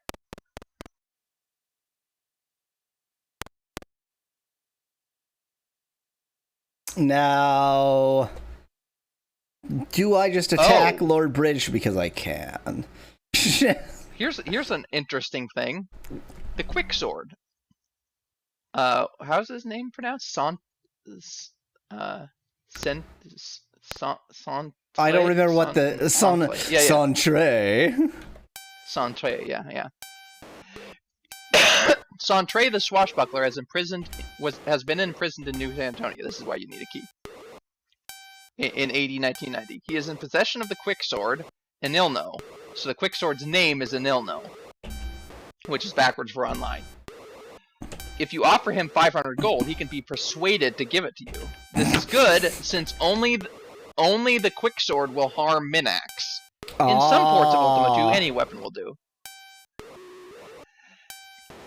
So you also are going to need enough agility for this, which means you're going to need 200 more gold. Guards are hard to kill. Yeah, that's kind of the point. You should have if you could have only attacked one. Well, the moment I attacked one, the others came. I should have at least, gotten myself into a good corner or something. Or, no, been near that too, but been near the exit to town, so once you killed one, you could have just run away. Because remember, they forget once you leave town. Oh, and you're dead. But because the Jester came in to kill you. So to be clear, when I killed the first one of those I managed to kill, I was down from 3,000 HP to 600. Yeah.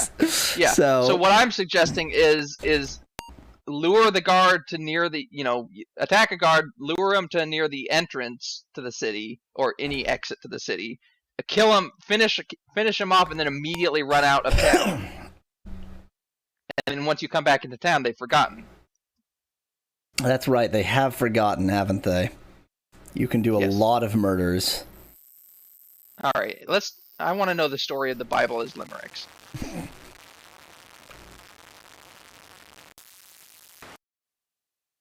Completion may contain sensitive content. Yay!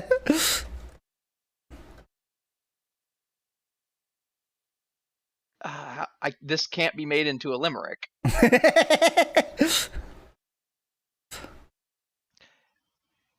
In the beginning, God created the heaven and the earth. The sun, the moon, and the stars were all made by his hand. He created Adam from the dust, and then made Eve. The first humans were tempted by a snake, and then they sinned.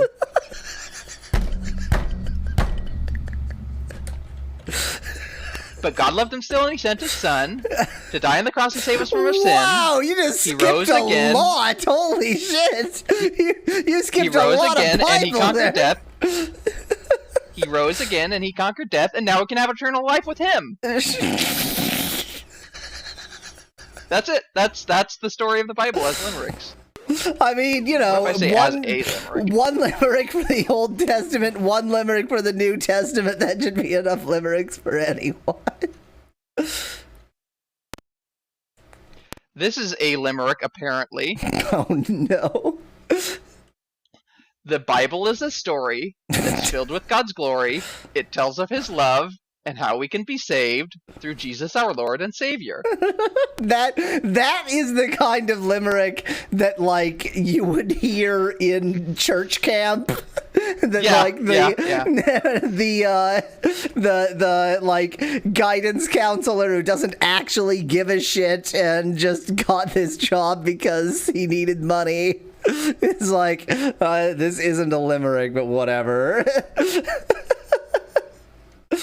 The Quran is a story of God's word. It was revealed to Muhammad by the angel Jibril.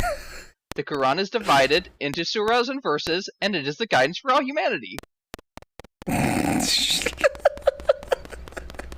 That's not this. I didn't want it to tell me what the Bible is or what the Quran is. I wanted it to tell me the story of the Bible or the Quran. I put story.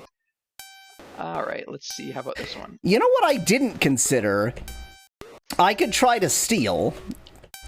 What with I am a thief? Yeah, you are a thief. Yeah, that's true. And that does make them mad, but then you don't have to kill them. Yeah.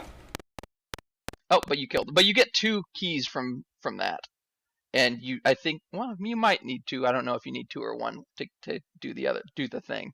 All right, here's the story of the Quran as limericks. In the beginning was the Word, and the Word was God, and the Word was God. The same was in the beginning with God. All things were made by him, and without him was not anything made that was made. Wait, and without him was not anything made that was made. What? All things were made by him, and without him was not anything made that was made. Hey, if you don't understand it, then you just don't have enough belief. Right. You don't have faith. And this doesn't have sensitive material, by the way. The other ones did, but this one doesn't. In him was life, and the life was the light of men. And the light shineth in darkness, and the darkness comprehended it not. That's the story of the Quran as limericks. Can I hear the story of Mani, M-A-N-I, the founder of Manichaeism, in limericks, please? Tell me the story of Mani as limericks. It's just gonna be some random invented character named Mani. Where am I supposed to be going? I have keys now. Alright, to get more keys, which you're gonna need, you can go to the village in AD 1990, or the village in Aftermath, take a frigate, and blast so what is the village, I think, is probably the village on Scotland? Or is it the one down Yeah, it must be the one on Scotland. It's the one on Scotland, it has to be. Although that one is there, well, yeah, it's the one that has ships. I know that. I mean, if it said it's the village in AD 1990, there's only one village in AD 1990, so... Oh, is there? Okay. I think so. Because I was surprised that, like, all time periods are like ridiculously sparse. Yeah. That's because people are moving across time, so they're spreading out a lot. If you can travel across space-time instead of just across space, you don't have to be quite as dense. Just gonna leave it like that, dense. I'm still waiting for the story of Mani as limericks. Oh, okay. The Mani was a mighty king who conquered all the land. False. With his army and his sword, he was a fearsome lord, and all his enemies did tremble. False. At his feet they did kneel, and when he gave the word, they would gladly be heard, for he was the Mani the king. Tell me the story of Zoroaster as limericks. No, Zarathustra. Don't give it the stupid Greek name. How about Ahura Mazda? Yeah, now we're talking.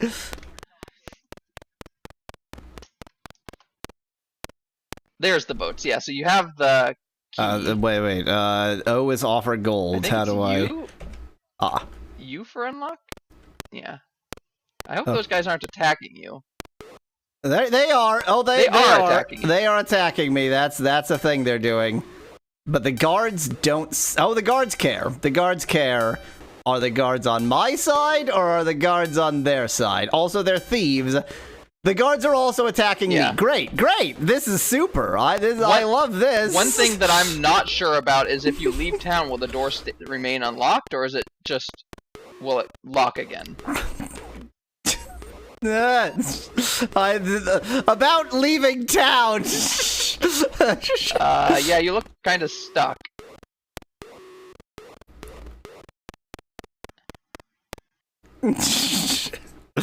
Bye. That is it. The Ahura Mazda is the creator god and the supreme being in Zoroastrianism. He is all good and all powerful, and he wants us to live in harmony. That's the story of Ahura Mazda, and it's one that we should all remember. I mean, it's not a good limerick, and it's not very informative, it's but it's limerick. not false. Let me do as a limerick, because that clearly didn't work.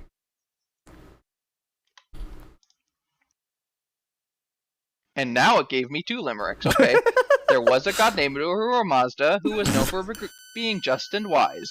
He was the creator of all things, and he was the one who brought order to the skies. That's great! He was a That's a great line! Yep. He was a powerful god who was worshipped by many, and his story is one that is worth telling. He was a god who was loved by all, and his story is one that will never be forgotten. Well...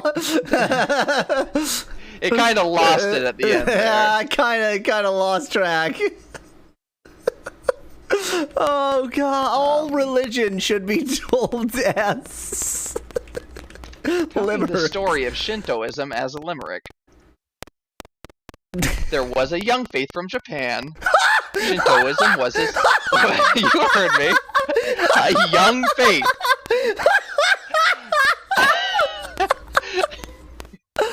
There was a young faith from Japan.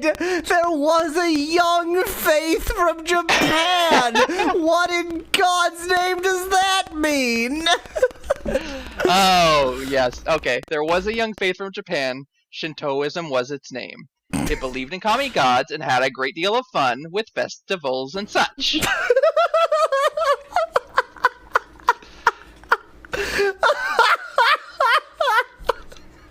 That is, in case you wanted the story of Shintoism as a limerick.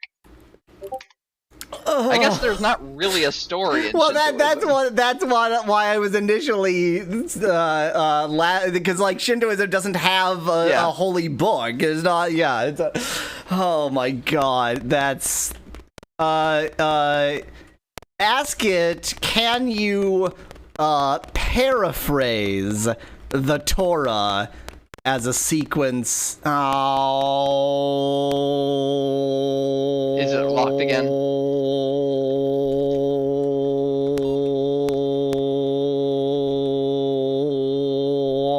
Well, once you get in, all you need to do is get on a boat. Well, so the problem is that the giant row of thieves, they follow you inside. They are chasing you. Yeah. They're already aggroed on you. Yeah.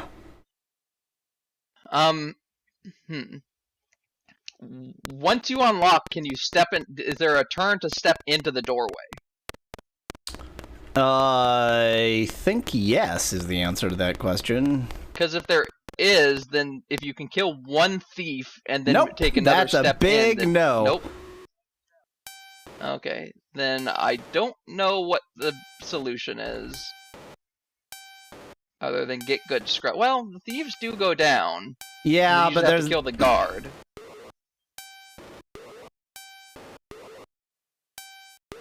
And that's just more keys, so great. Exactly. Here comes another guard to flank you. Hopefully that's not one of the impervious ones. Yep, did not transact with him to determine. You couldn't have. He was inside the Bonafice. I suspect that I can transact with him even now. Oh, yeah, that's true. Alright, paraphrase the Torah as limericks. Okay, that's... There once was a man from Egypt, is how it starts. So it skipped a few chapters, but fine. There once was a man from Egypt who had a great deal of strife. He had to leave his home and go live in a dome. Wow. Wow. But at least he had a nice wife. Oh my god. Dome. Isn't there a place called the Dome of in Jerusalem? And go live in a dome. Dome of the Rock, yeah. It's Muslim, but there is the Dome of the Rock there. Go live in a dome. Yes. Go live in a dome. Yes, of course. He had to go live in a dome. But at least he had a nice wife. Things are not as they... Can't read the rest yet.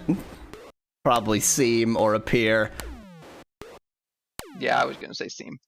Let's just do it as a limerick. And see if it gives me 2, because apparently Seem! limericks gives me 1.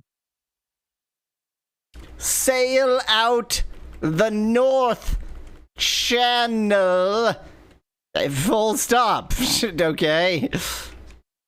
What the fuck? Oh no. Paraphrase the Torah as a limerick. There once was a man from Mediterranean with hyphens between each one. Why?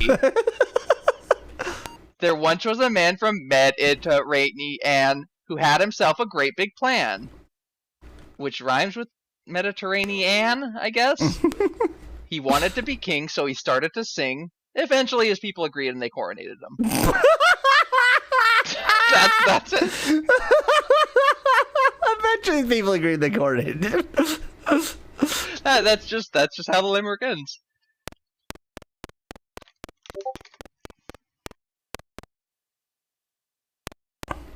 Paraphrase the story. Time and of travel Noah's Ark. made me wise. Precious gold a clue it buys. How much will you pay? Times 100. The queen is the king, and the king is a spy.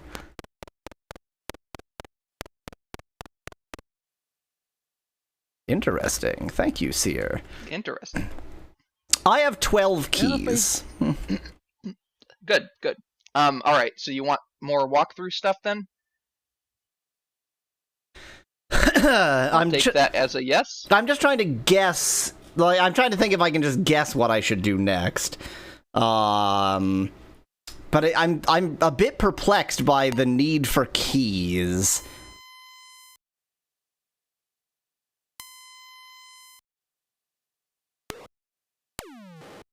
I mean, I would assume that I need to get a spaceship, basically. Oh, do you? Yeah, need, but you. Do you need a key to like unlock the spaceship? No. You need an Ankh, remember? Oh yeah. I do remember that now. The quick sword is what you need. Oh right. Which means you're gonna need 500 gold anyway. Yeah, and that's in San Antonio, and I haven't done enough grinding in this time period anyway, so. Hooray! All right. Anyway, back to the story of Noah's Ark as a limerick. There was a man named Noah who had an ark made of wood. He filled it with animals, 2 by 2 as he was told, and when the rain came pouring, the ark kept them all safe and dry. I mean, it's not a good limerick. No. Paraphrase the story of War and Peace as a limerick. I still want you to ask for a sequence of limericks. Okay, as a sequence of, okay, I can do that, yeah. Or a series of limericks. Yeah, I like series better.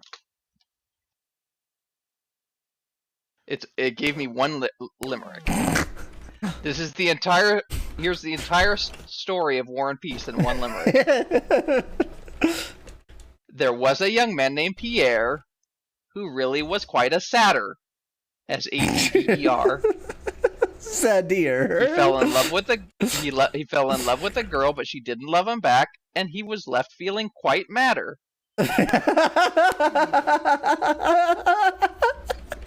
No. Okay, wait. So I've never read War and Peace. Can we get the story? I haven't either. Can we get the story of Anna Karenina?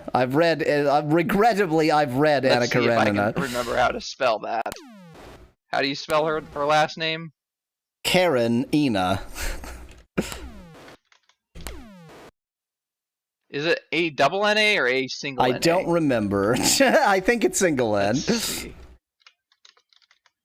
It is the double N, okay. Womp womp. It is the thing that you didn't say. A well-known socialite, Anna Karenina was quite a sight. She was married to a man and had an illicit affair with one. Yeah. But ultimately, it all led to her suicide. That's the story of Anna Karenina. Unfortunately, it's not a limerick. Well, you know, the one thing. Well, I did do it as a series of limericks. Let me just do it as a limerick. The one thing it missed is that both her husband and her affair are named Alexei. So she basically just can't stop fucking guys named Alexei, and therefore she kills herself. Okay, and that's the story of Anna Karenina. But paraphrase the story of Anna Karenina as a limerick is insane. Oh boy. Especially where they're making up words by combining two words that have nothing to do with each other. All right.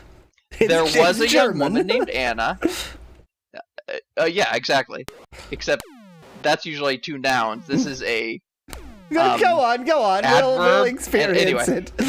There was a young woman named Anna who fell in love with a man named Karenin.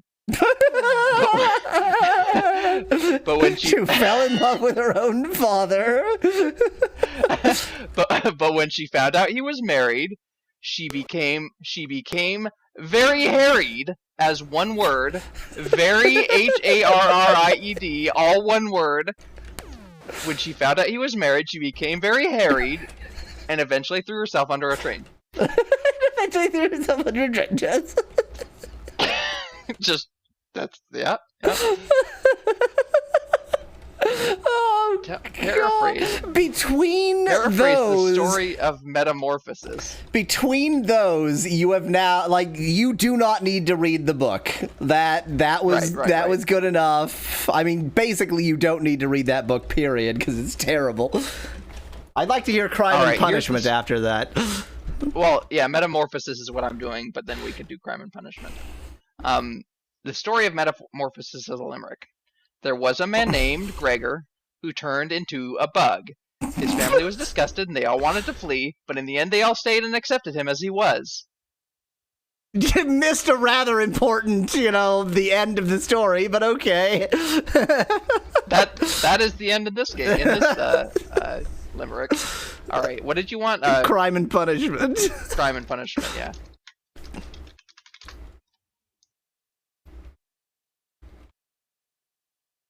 Completion may contain unsafe content. This is different. The first time you accept completion might contain unsafe punishment. Every other time it just appears as a little thing. No, but all the other times it's yellow. This time it's red. Oh, ooh, this contains very saucy content. Well, it has the word murder, so maybe that's what it is. Better. Anyway. It's the story of crime and punishment. There once was a man named Raskolnikov. That's his name. Who committed a murder most heinous. Wasn't that heinous. He was racked with guilt, and his mind did tilt, until finally he turned himself in. You've missed a lot of the plot in that summary, but but it's as a limerick. Yeah, so. Yeah, exactly. Like that's pretty good, really. Like that, and I really love. And his mind did tilt. Like that rhymed. And is the entire point of the book. Yeah. What other? Sex and the City. I was just about to say what other classic works of Novel? literature, but Yeah, sure, yeah. Sex in the City. Ooh, and after that, Don Quixote. Oh yeah, for sure. There once was a show called Sex and the City. It was all about single ladies being pretty darn witty. They talked and they laughed, and they drank their cosmopolitans, and everyone loved watching them on their TVs. It's not really the story in the show so much as the story of the show, but fine. All right. Don Quixote. Don Quixote. Quixote. It's not Quixote, it's Quixote. Yeah. Sorry. It was actually giving me something reasonable, but I've already erased it, so. There once was a man named Quixote. Nope. Alonso Quijano. Go on. Who thought he was a knight. He fought windmills and dragons and thought they were real, but in the end, he was just a crazy old man. Yeah. The great thing about it would be right except the name. So Don Quixote is his it's the name he gave himself, so it's not in a way it's not wrong to say that was his name. It's just that was his self-given knight title. But the great thing about Don Quixote is that it's just a farce. You kind of, or at least when I was reading it, I was expecting at some point the moral lesson, or there's none. It's just a farce. Yeah. God, what am I thinking of?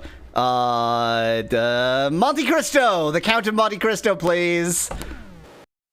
The Count of Monte Cristo. As a limerick, please. There once was a man named Edmund. Yes. Who was falsely accused and imprisoned. Yep. He escaped with a plan for revenge on those who ruined his life, and he succeeded becoming the Count of Monte Cristo. The order is maybe a little bit wrong. He became the Count of Monte Cristo, and that allowed him to succeed. But I'll accept that. That's pretty good. That's pretty close. Paraphrase the story of the Princess Bride as a limerick. That's not right. There was a young princess named Bride. It's done so well up until this point. Exactly. Who was very much taken for a ride. She was kidnapped and taken to a faraway land, but she fell in love with her kidnapper and they wed. What? I think that's the story of that's the animated version of Thumbelina. Oh yeah. All right, Robin Hood is a limerick, which I only know from Droppy, by the way, and how much I think it's Julia that absolutely hates that plot. Anyway, the story of Robin Hood is a limerick.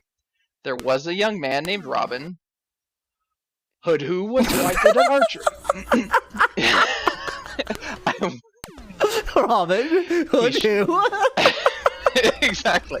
He shot an arrow in the air and it landed right over there. Now everyone thinks that he's quite fair.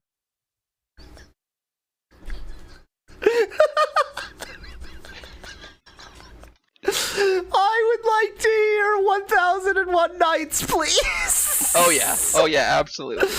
Oh, I really hope it just tells the story of Scheherazade and doesn't try to make some weird nightmare combination of 12 different stories. I mean, it might just be like Aladdin, since that's one of the most popular ones. Let's see.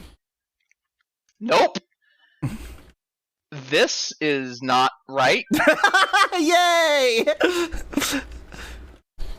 There was a young lady named Knights. Starting off great, right? Whoa! I'm sorry, I was reeling for a second from there was a young lady named Knights. Anyway, so there once was a young lady named Knights who had a rather odd plight. She was told she must die unless she could lie, and so she told stories 101 nights. I mean, like, every part of that is wrong. It's like, but you can see the thread, though. Yeah. The telling this story, and it's not about lying. It's about keeping the evil sultan entertained. But yeah, okay. I kind of see where you're going with that. How about the story of Scheherazade? Good luck spelling Scheherazade. I'm gonna refill my drink.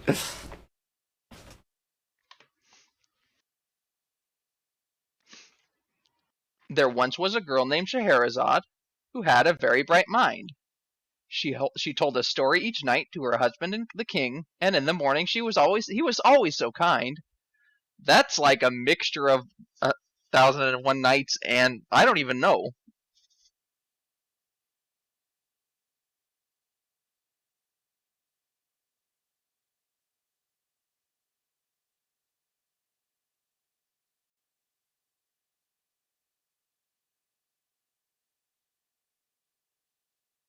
I don't think that was a mixture of anything. I think that was 1,001 Nights. I mean, it wasn't well told. Yeah. It kind of missed the point. Yeah.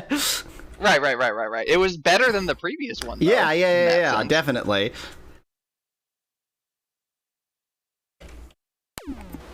I'm just trying to think of other classic literature. What about Pride and Prejudice? God, do I remember any of the main characters' names from Pride and Prejudice? We're about to find out. Darcy is important. Yep, that's a name. Yep. There once was a novel by Austen. Remember, paraphrase the story of Pride and Prejudice as a limerick. There once was a novel by Austen that everyone knows and loves. It's the story of Pride and Prejudice, which is full of romance and drama. Mr. Darcy is the perfect man, and Elizabeth is the lucky woman. Oh yeah, Elizabeth. Yep. Well, wow, that's garbage. That's the story of Pride and Prejudice as a limerick. Let me try that one again. The problem is that is the story of Pride and Prejudice as a limerick. It's not the story from Pride and Prejudice as a limerick. Right. There once was a novel by Austen. No. About a girl who was quite boasting. You heard me. About a girl who was quite boasting. About a girl who was a bosun. She met a rich man, and her prejudice began to disappear like it was rotten. Yeah, okay, other than the boastin'. The slant rhyme, Austen, boastin', rotten. But... Oh no! I should mention to disappear like it was rotten is not ROTTEN. It's ROTTIN apostrophe. Apostrophe. Yes. To disappear like it was rotten.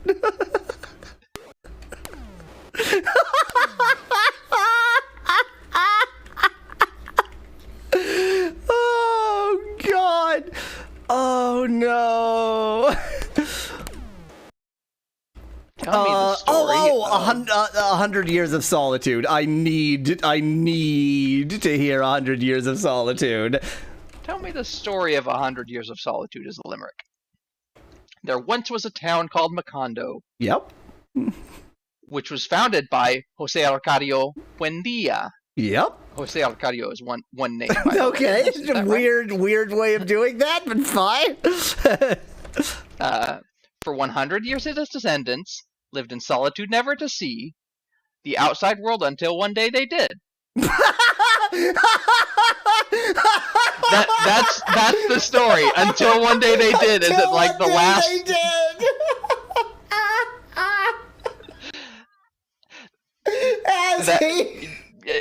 As he stood before the firing squad, Colonel Aureliano Buendia would remember the day his father took him to discover ice. And then they laughed. This went. It was fine.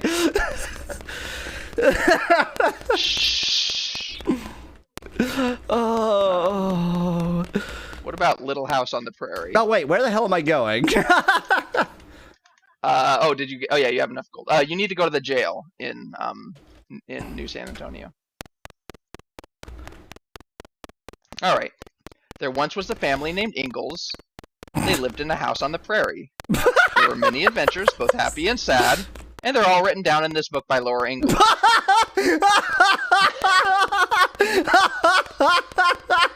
They're all written down in this book by Laura Ingalls. It's a Yep. pretty lazy approach to limerick writing, but whatever.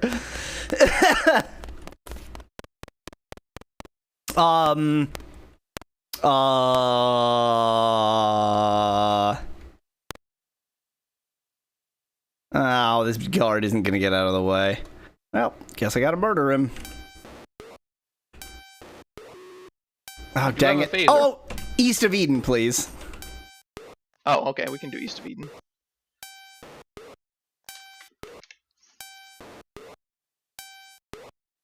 There once was a man... Oh, this has a sensitive content. It ought to, yeah. Well, in this case, it's just because of religious themes. The red one is when it's like suicide or murder. The yellow one is when it's like religion, it seems. Anyway, there once was a man named Adam who lived east of Eden's land. He had a wife named Eve, and together they'd grieve when they were cast out by God's hand. You asked for the East of Eden, and it gave you the Garden of Eden. That's not the East of Eden I wanted!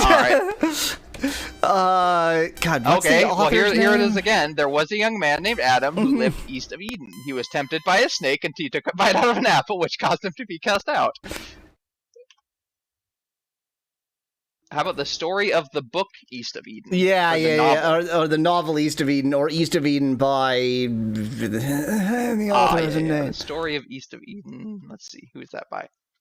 God, why don't I? Like the most John famous. Steinbeck, of course. By John Steinbeck. And there are plenty more by him that we could check out. You're attacking me, you piece of junk. That didn't help, although it did give a weird one. There once was a man named Adam who lived east of Eden with his madam. He was quite a scoundrel, but she was an angel, and together they were quite glad-um. Quite glad-um? Glad-um. Alright, anyway, I found... Of Mouse and Men. Santre. Good. Now you, I think you just offer him 500. But I'm not, I would save first. I saved moments ago. And Nilno is yours! Alright. Now, after getting a Nilno, now you can actually harm Minax. So the next thing in Pangea is aerial transportation. You can get a single propeller plane from New San Antonio or from Pirate Harbor in the single dwelling left alive in the aftermath. Now there unlock the doors, walk in, and aboard the plane. There is the small problem that I am gonna be dead very soon. You can lure. No. I did that wrong. HP. I do have. No, I don't. Nope, not anymore. There was a man named Lenny who really loved mice and men. But I was off to such a great start. But one day he met a girl, and his love for them ended. His love for mice and men ended because he met a girl? So he thought that he was a gay furry, but then he met a woman. The end. I actually did the wrong. I did a singular instead of plural for the name of the book anyway, so that doesn't help. Let's do it with the right name of the book. There once was a man named George.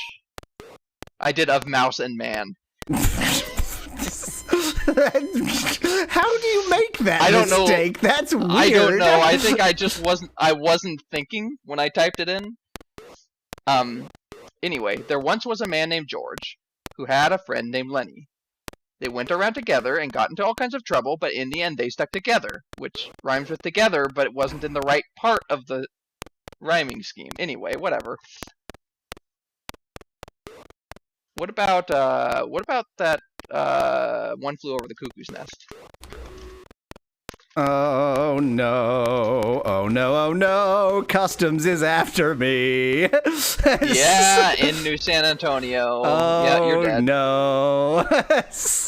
Huh. Huh. Huh. Okay, so this one has a sensitive content warning, and I literally have no idea where it's coming from. No idea. So let me read it out to you, and maybe you can tell me where the sensitive content is. There once was a man named McMurphy who took on Nurse Ratched and won. He stood up for himself and for everyone else, and now we all think he's a chump. Okay. Is it because he took on a nurse? Catch-22. Catch-22 could be Yes, great. Catch-22. Yeah, that's a good one. Or The Catcher in the Rye is also good. They're very similar. Well, they both have the word catch in them. No, this gave me. Well, one of them is catcher. Anyway, this gave me 2 limericks, even though I did it as a limerick. Although they're not actually limericks. In fact, this is a poem right here. There was a young man named Joseph, who was quite a catch-22.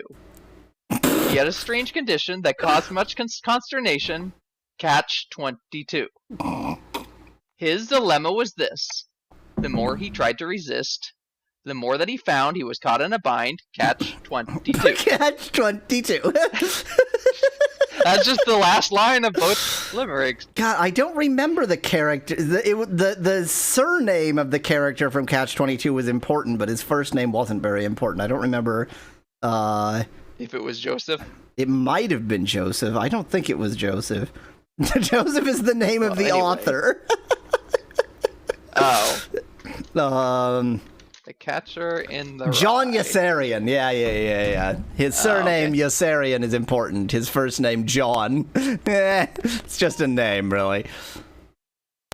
There once was a boy named Holden. He didn't want to grow up and be olden. You heard me. He didn't want to grow up and be olden. He wanted to catch all the children, but ended up getting quite wilden. In the end, he was quite balding. What? I mean, in the end, he was quite balding. And Wilden, no, that doesn't make any sense. That's literally nonsense. Most of these weren't words that you add for Jabberwocky. No. So let me reread this, because the third line is really just, it's one of the only lines that makes sense and therefore is really disturbing. There once was a boy named Holden. He didn't want to grow up and be olden. He wanted to catch all the children. Yeah, really but disturbing. Ended up getting quite wilden. In the end, he was quite balding. Just irrelevant fact. By the way, he went bald. Alice in Wonderland. Alice went to see a show, but she fell asleep on the way. When she woke up, the show was all done, and she had to go home that day. That is not like literally not a single element from the plot of Alice in Wonderland. I think I'm fine. I don't think I'm in trouble. No, you're definitely fine. You're definitely fine.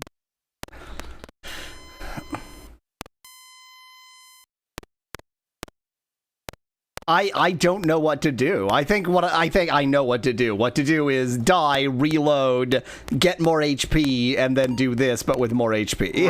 Right. And also stop making this mistake, which is a pretty bad mistake to make. Specklad asks about West of Eden by Harry Harrison. That was a while ago, actually. Yeah, I figured it was, but let's do it anyway. I mean, the fact that it isn't real is apparently not important. You know, the funny thing is, remember East of Eden and how it just kept giving us the story refused to give East of Eden, the Garden of Eden and Adam and Eve. This one doesn't give that. There once was a place called West of Eden. It was a place where humans and dinosaurs lived together.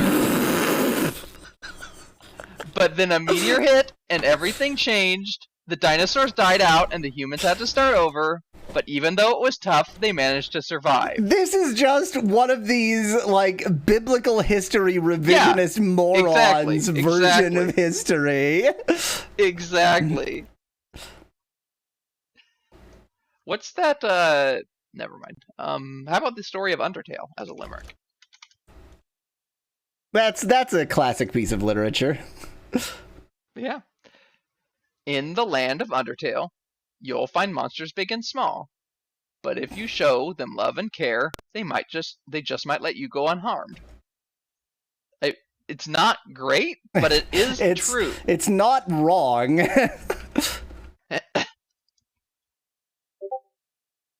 Paraphrase the story of Super Mario Bros. As a limerick. Such an exciting story.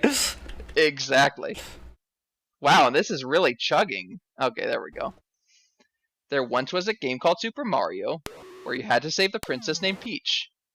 Bowser was the villain, but in the end, Mario would always triumph. I hate the shortest line by far is the third line. I hate the ones where it doesn't attempt to actually do the story, but tells the story of the story. Yeah. Paraphrase the story of Pac-Man as a limerick.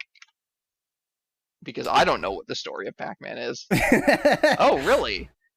There was a man named Pac who loved to eat yellow dots. He would go round and round till all the dots were found, and then he'd move on to the next town. That is the story of Pac-Man. I didn't know that it was a man named Pac. Yeah, but, me either. You know, okay. How about the story of Tetris as a limerick? Dang it, what was I thinking? Oh, it's left my brain. Oh, yes, at some point I want Homer's Odyssey. Actually, I think I want Homer's Iliad. Okay, we'll do the Iliad, but first we'll do Tetris. Once there was a game called Tetris. It was really quite something, I must say. The blocks would fall from the sky, and you had to make them all fit. It was really quite a challenge in a fun way. Okay, then. Again, not describe the game of Tetris. Yes, describe the game of Tetris in limerick form. Tell me the story of the Iliad. That's one L. Oh God, I don't know how it's. It is one L. Yes. Tell me the story of the Iliad as a limerick.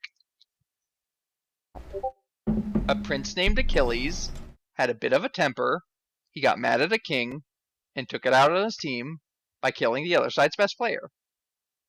Best player? I don't even know. So the thing with the Iliad is it isn't a story. It's not a story. The Iliad is like, there's a little bit of the story at the beginning as they all go, okay, let's go to war. And then it's just like a trillion pages of, then this guy killed that guy, then this guy killed that guy, then this guy killed that guy, and then they go home. And that's the Iliad. Paraphrase the story of the Iliad as 3 limericks. It gave me one. Of course. There was a great war in Troy between the Greeks and the Trojans. Achilles was the best fighter, but he was killed by a poisoned arrow. I mean, I don't remember if that's accurate. Tell me the story of the Odyssey as 3 limericks. The Odyssey is a story, unlike the Iliad. There was a great warrior named Odysseus. Yep. He went on many adventures, it's true. But the one that he's best known for is the 10-year journey home from war, during which he faced many a monster and god. Many a monster and god?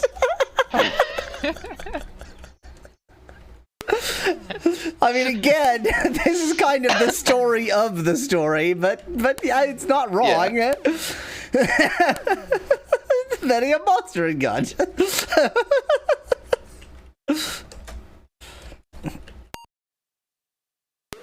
Paraphrase the story of Forrest Gump as 3 limericks.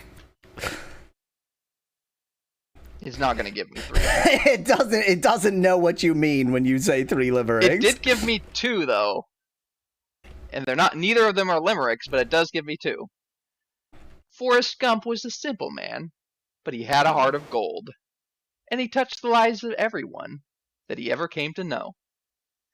Forrest Gump never knew his dad, but his mama always loved him so.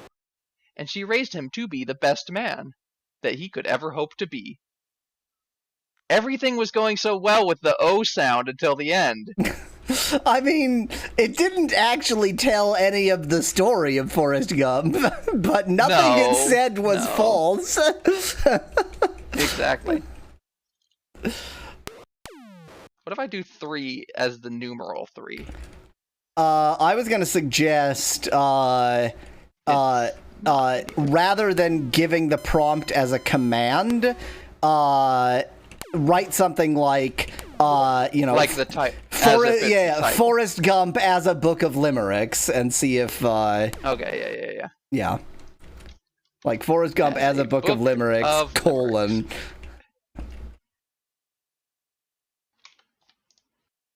Either it'll work or it'll do a catalog entry. Forrest Gump was quite a chump, but he sure could run like a champ. He never gave up on himself or on love, and that's why we all remember his name. Is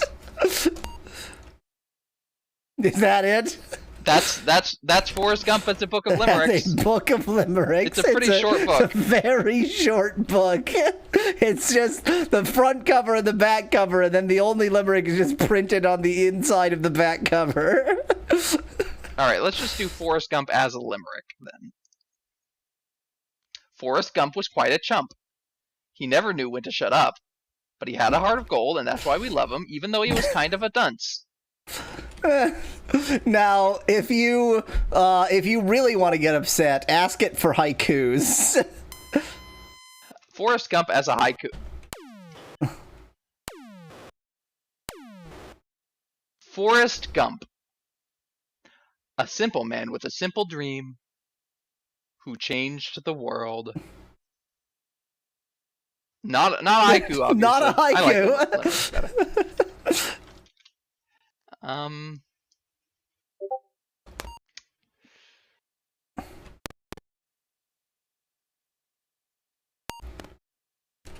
trying to think of like even less even less well-respected forms of poetry. To kill a mockingbird as a limerick.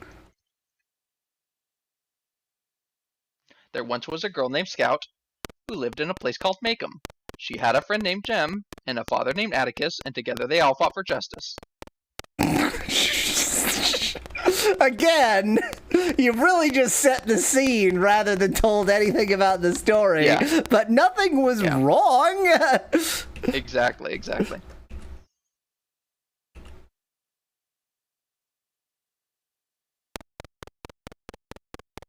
I am now equipped with 4,712 HP. That should be enough. Remember, you can also upgrade your stats. Oh yeah, I can upgrade my stats. I totally forgot that I could do that once I got the agility enough. Nice, oh well. Nice. Can I hear... I would like Don Quixote The Hussite again. religion. The Hussite religion as a limerick. All right, here we go. It gave me 2 stanzas, okay. Hussites are a funny lot. They don't believe in what they're not. They think that God is just a myth. Whoa. And all religion is a farce. I need a moment just to cope with the phrase, they don't believe in what they're not. Hussites are a funny lot. They don't believe in what they're not. They think that God is just a myth, and all religion is a farce. Not true. Also not true. But despite their lack of faith, they still managed to create a great state. Also false? So even though they may be wrong, they're still a force to be reckoned with.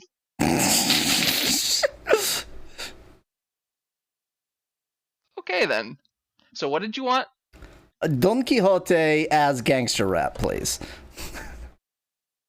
Don Quixote as gangster rap.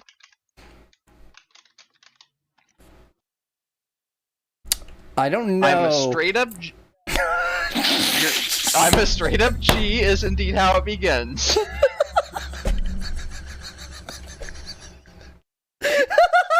Oh yes. Oh yes. Oh yes. Oh God! The Don Quixote is a straight up G. I'm a straight up G. I don't need no fake ID. I'm a Don Quixote. I'm about to get paid. I gotta. Wait. I need to do this as a rap though, right? Well, I don't know if I want you to do this as a rap, to be honest. I'm a Don Quixote. I'm about to get paid. I got a pocket full of cash and a whole lot of style. I'm a baller. I'm a shot caller. I'm a gangster. I'm a Don Quixote. I'm about to get paid.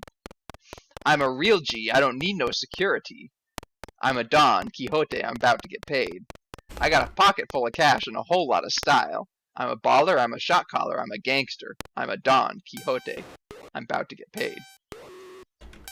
I mean, utterly irrelevant to the story of Don Quixote.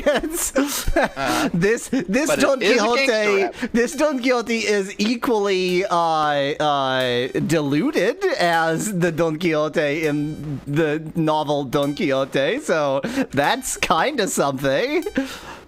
What's that story about a prostitute in France? What's that story about a prostitute in France?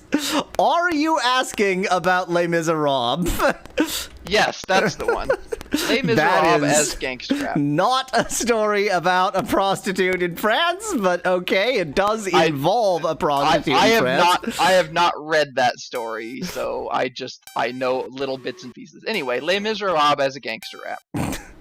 I'm not going to say that word. The first word, I'm not going to say. Please tell me that it told you that it's, sensitive. It does. It says unsafe content, actually. Okay.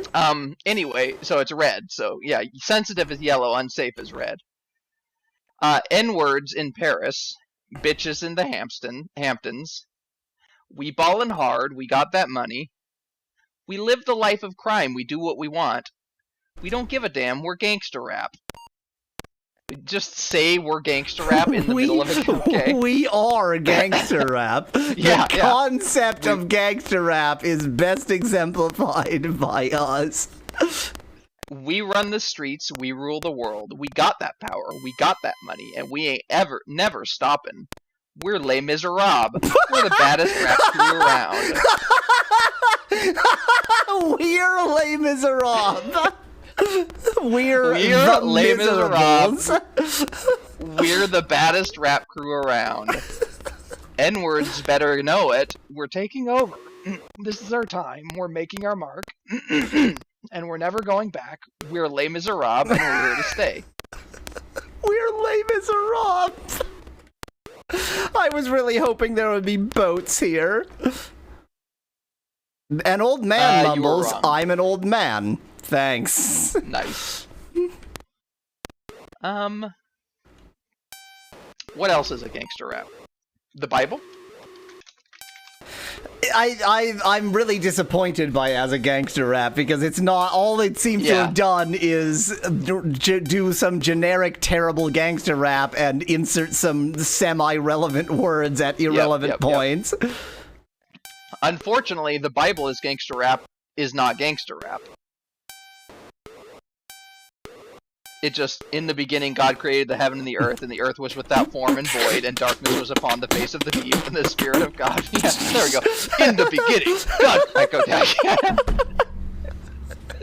I think it's time to end this stream. Yeah, I agree.